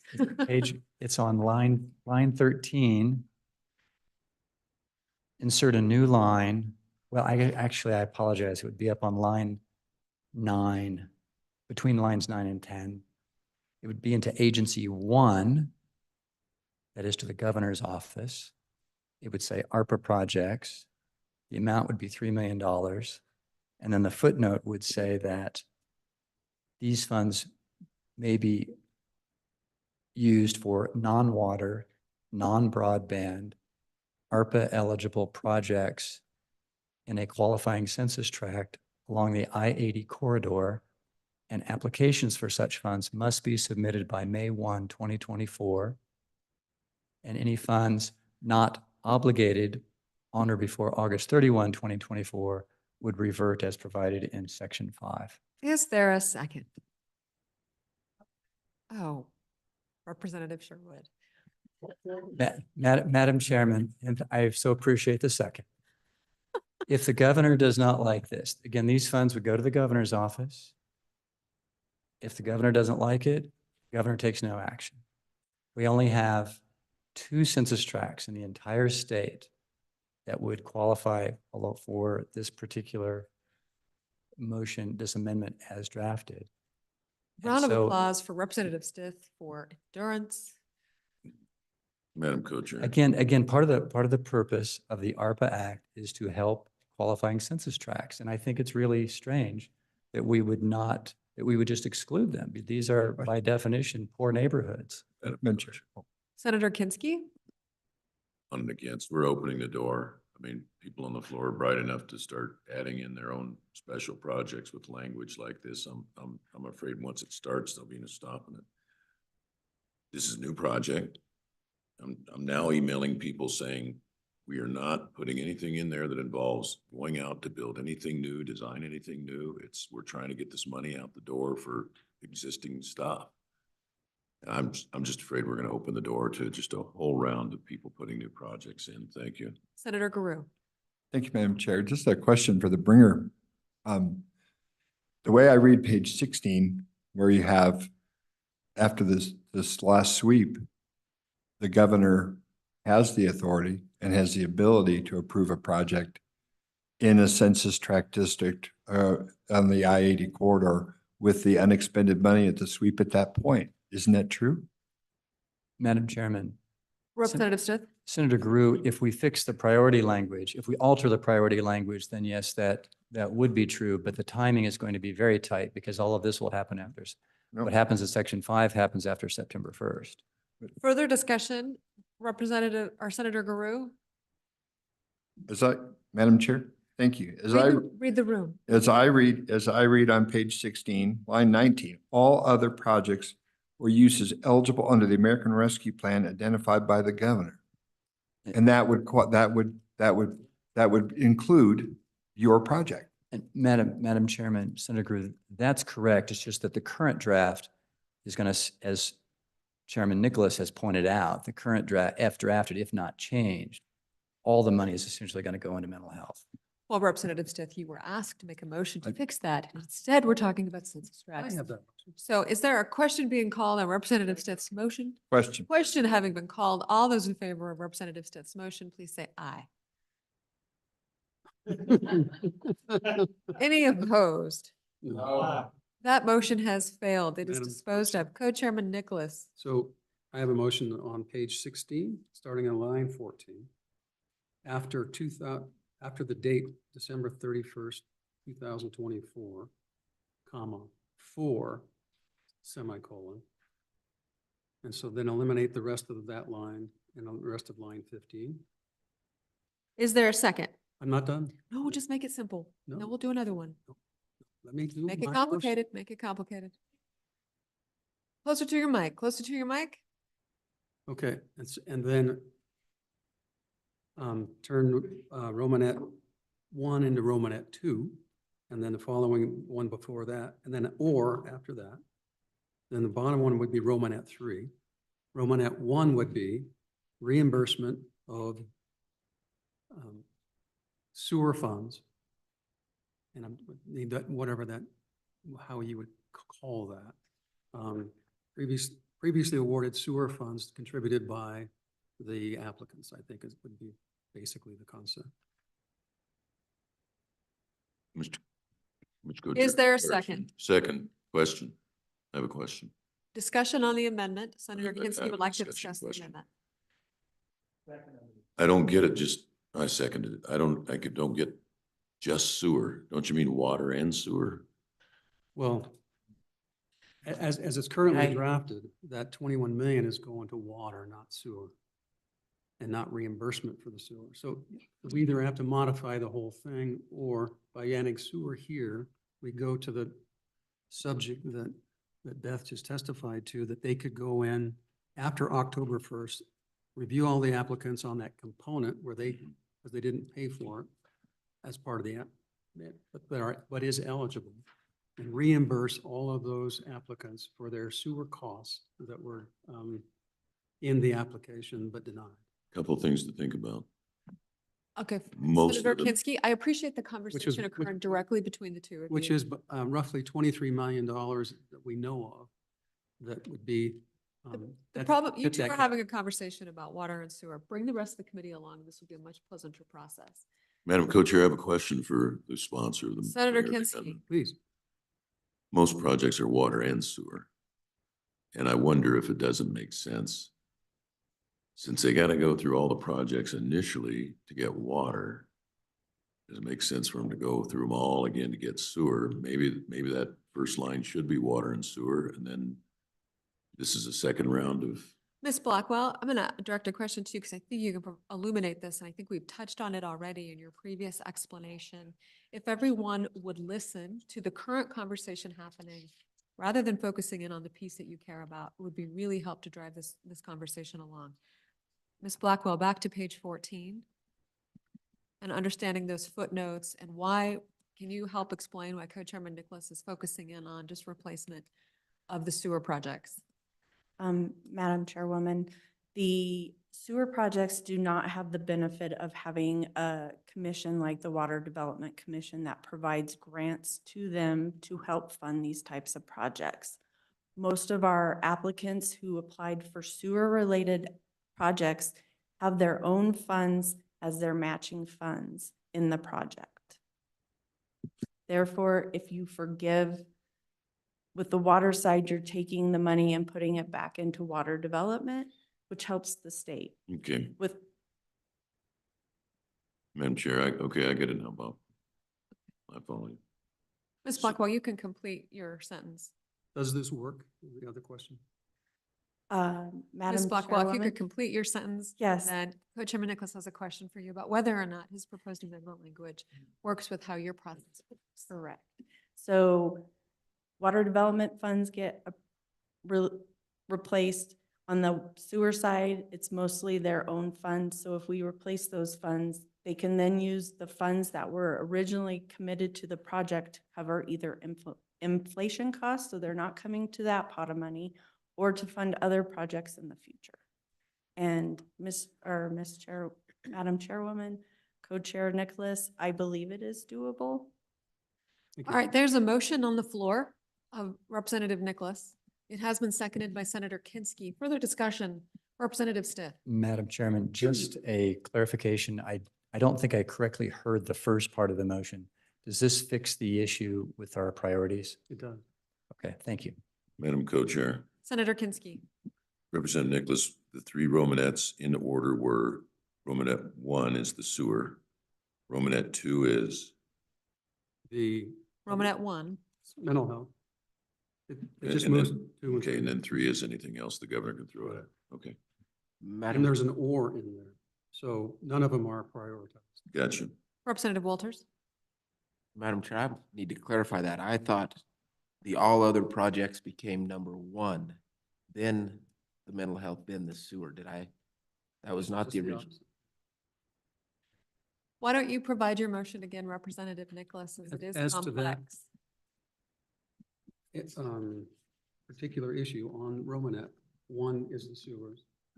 Romanet 2 then is mental health. And then there's an or, so that they're not prioritized. So they're all equal. And that would be discretion of the chief executive at that time, or Representative Larson. I would make a friendly amendment that you leave mental health 1, insert your others. We're trying to send a message also to the state that mental health is a priority. In any way we can do that. I would oppose that because my priority is paying back the folks that put their own money in. And so if it was up to me, I'd have that first and prioritize that first. So Co-Chairman Nicholas does not find that as a friendly motion, therefore, gathered that too. therefore it is not friendly. So there's other ways to navigate that. Madam Chair. I would divide the amendment. The first division is page 16, lines 14 through 15. Wait, Uh, go ahead. That's division 1. Division 2 is the Romanettes, which is the remainder of lines 16 through 20. That's division 2. Does everyone understand the division? Madam, is the Division 2 the new division with sewer funds 1, mental health 2, any other 3? Correct.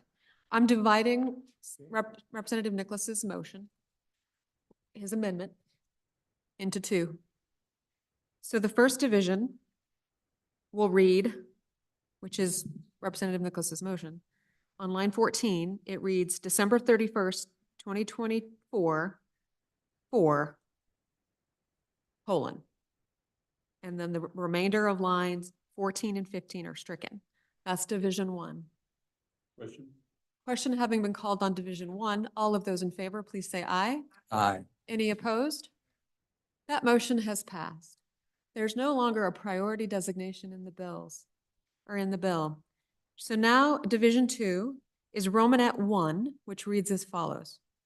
And that would be found on line 17. Reimbursement of previous approved sewer funds. Romanet 2, eligible mental health projects or programs, semicolon, or Romanet 3, any other projects or uses eligible under the American Rescue Plan Act identified by the governor. That's division 2. Questions on division 2? Question having been called. All those in favor, please say aye. Aye. All those opposed? That motion has failed. Division 2 has failed. There's no, you want to divide Division 2? No, I'm not division. Oh, a roll call vote. Let's show a hand. All those in favor of Division 2, please raise your Chair, hand. Madam Chair, I'm lost with whatever you're doing, but could you please repeat what we're doing? All those in favor of Division 2, please raise your hand. What is Division 2 It is Romanets 1, 2, and 3. as proposed by Representative Nicholas? Correct. All those in favor of Romanets 1, 2, and 3, please raise your hands as proposed by Representative Nicholas.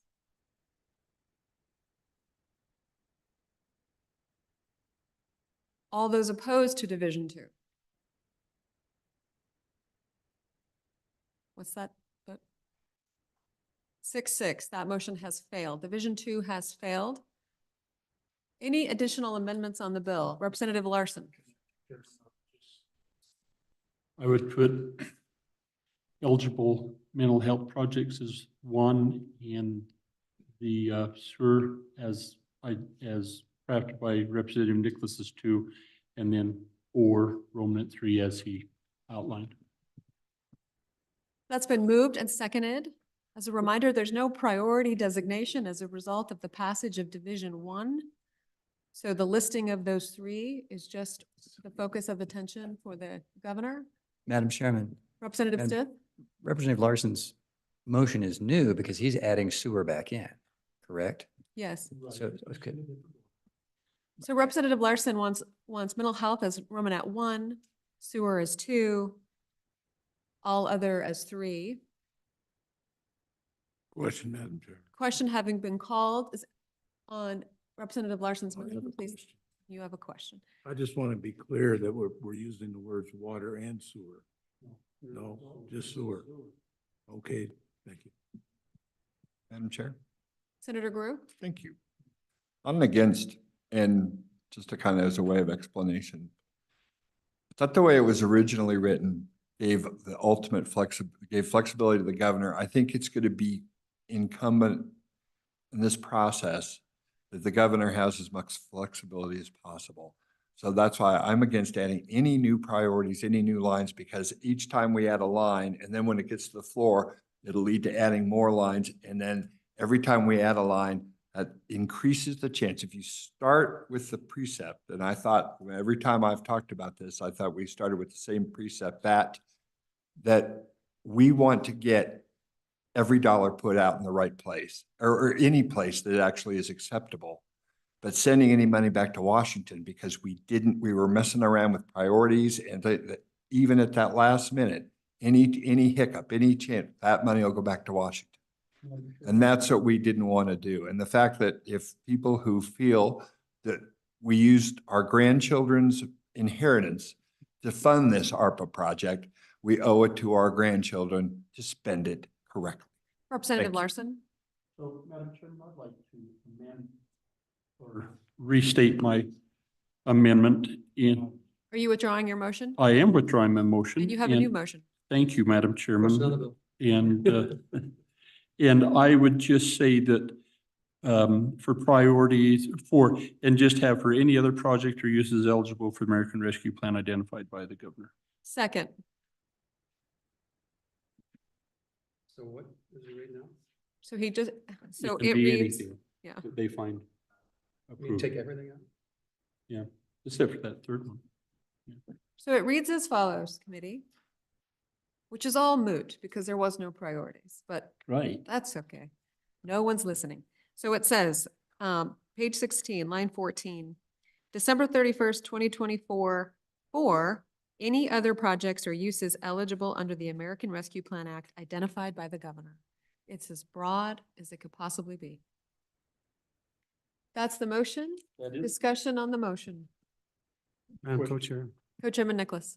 So I oppose the motion because as this has been implemented, there hasn't been any consideration of repaying the applicants of their sewer costs.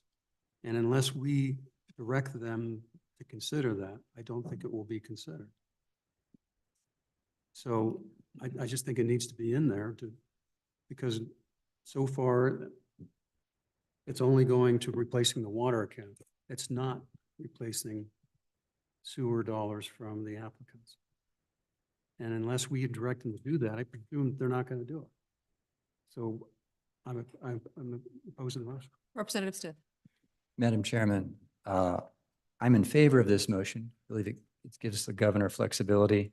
With respect to the sewer issue, to me, it seems like bad public policy to reimburse the localities for their upfront local match on sewer. And the reason is this: there's a big benefit to us of reimbursing the water accounts because that money essentially comes back to the state and we can give it to other projects. But if you reimburse the sewer, you're just pushing the money out to communities who frankly don't need it. If we are going to reimburse that money, we should be actually funding the next projects in order that got no money from the state. So the beauty, I think, of the bill, frankly, as drafted, is we maximize the amount of money that can come back to the state with no strings attached that can be later repurposed.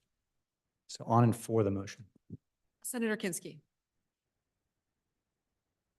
Representative Stiff, before we flush this amendment, I do want to say it's valuable to give this money to the locals. You know, the state's not the only one that can use this money.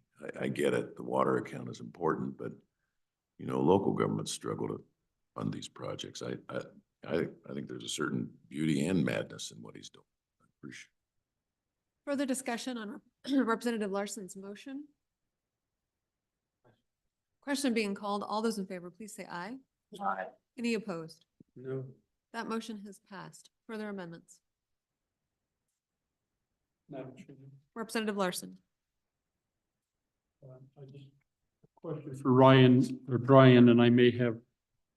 We talked about inserting the. We talked about inserting the definition for inflation, so that if somebody is making an application, if in the event in any of this now qualified, they were going to say, but we had cost overruns based on inflation, we'd want to have a common. We didn't do that, did we? Madam Co-Chair. Mr. Fuller. Yep. So Madam Chairman, first, members of the committee, the question is in regard to footnote number 4 that is on pages 14, that begins on line 38 through page 15, line 25. And then Madam Chairman, Representative Larson, to the question that was, I believe, discussed. I don't recall any specific direction to include that definition in this footnote or any reference to specifically inflation. What is in the footnote is a requirement to on an applicant for these inflationary funds to demonstrate the increased project costs. Yeah, that's good. Thank you, Madam Chairman. Senator Kinsky. Senator Yes, and just as a point of reference, I think what Ms. Blackwell said is they would use the regulation they already have on the books from December, and they've got a pretty precise definition of Ms. inflation. Blackwell. Is that still the case that you would, under footnote 4, would you use the existing December regulation? Ms. Blackwell. Madam Chairwoman, Senator Kinsky, sorry. We could use that definition for the HHS applications. However, that definition is not included in the water and sewer or the local government programs. Representative Nicholas. I have an amendment. Any further questions or follow-up? Representative Nicholas, amendment. Okay, on page 14, where we have the designation of amounts, I would modify line 12, 21 million to 27 million, and reduce the inflation to 15 million. If I have a second, I'll explain. It's been seconded. Representative Nicholas, discussion? So, Madam Co-Chair, by doing this, there's only a certain amount of allotted money that we can return back to the Water One account. And with the description of water and sewer, that means the remaining balance would be used for the sewer reimbursement. So this allows some dollars for the sewer reimbursement and just modifies the inflationary ones to get, that's the motion. Madam Chairman, timeout. I do think that is in order to help reorganize the committee. We're going to take a 5-minute break. 12:56. Bob? And the reason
Okay, committee, we are back online.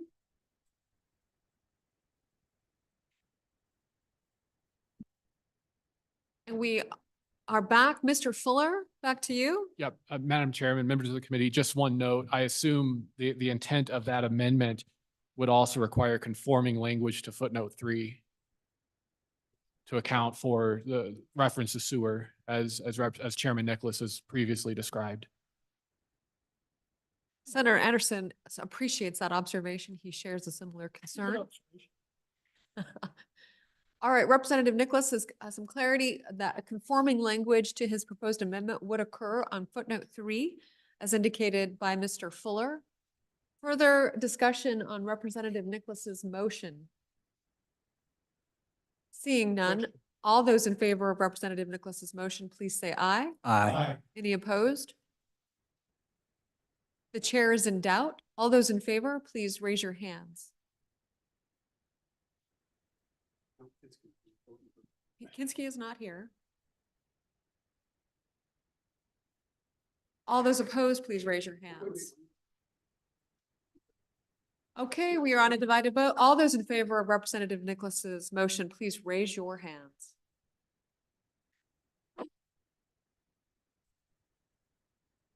Okay, all those opposed, please raise your hands.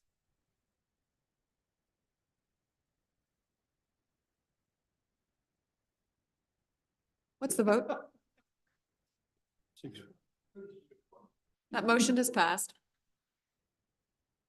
All right, further amendments on the bill? Madam Chairman? Senator Anderson. Madam Chairman, in order to use those funds that we just appropriated at 27 million for water and sewer, I would propose we change line 29, page 14, and put in one of the uses of this appropriation so that it can be used for water and sewer. So just the words, one of the uses in the front of this appropriation line. Mr. Fuller? Yep, Madam Chairman, Senator Anderson, I took Representative Chairman Nicholas's motion to include language that would go at the end of footnote 3 to add the sewer language. I took the motion, Madam Chairman, as it would be first going back to water development, and then any funds left over from that would go to sewer. So you, Mr. Fuller, you think that that motion is unnecessary? Senator Anderson's motion is unnecessary in light of Representative Nicholas's previous motion? Correct, Madam Chairman. Senator Madam Anderson? Chairman, I would withdraw my motion. Okay. Thank you. Further amendments on this bill draft? Calm down. Going once, going twice. I know we've discussed this to exhaustion. Question having been called, roll call vote on the ARPA bill. The motion is on 24 LSO 0493, working draft 0.5 as amended. Representative Henderson. Aye. Representative Larson. Representative Sherwood. Representative Stith. Aye. Representative Walters. Representatives Juan and Sir Dave. Aye. Senator Anderson. Aye. Senator Guru. Aye. Senator Kinski. Senator Salazar. Co-Chairman Nicholas. Madam Co-Chairman, Aye. the motion has been adopted. House or Senate? House. I don't want that nonsense. All right. Thank you for all of your work on that bill. Ms. Blackwell, I know that you've put in a lot of time in providing us expertise, so thank you.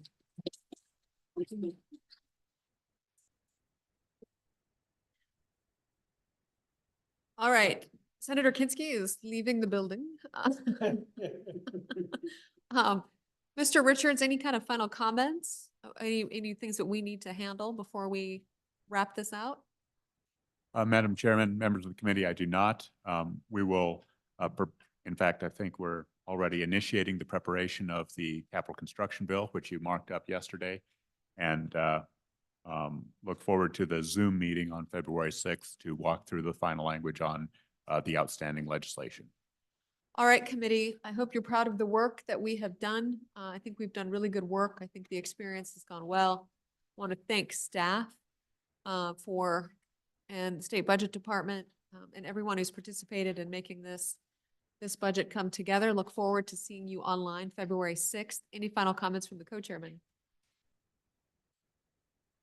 Madam Co-Chair, I just want to thank the committee. It's 4 weeks. It's a lot of time of our lives to do this. And now I hope as we go back to our respective bodies that we fight like hell to support the committee's positions. Thank you. And we'll see you soon. Drive safely home, everyone, and we'll see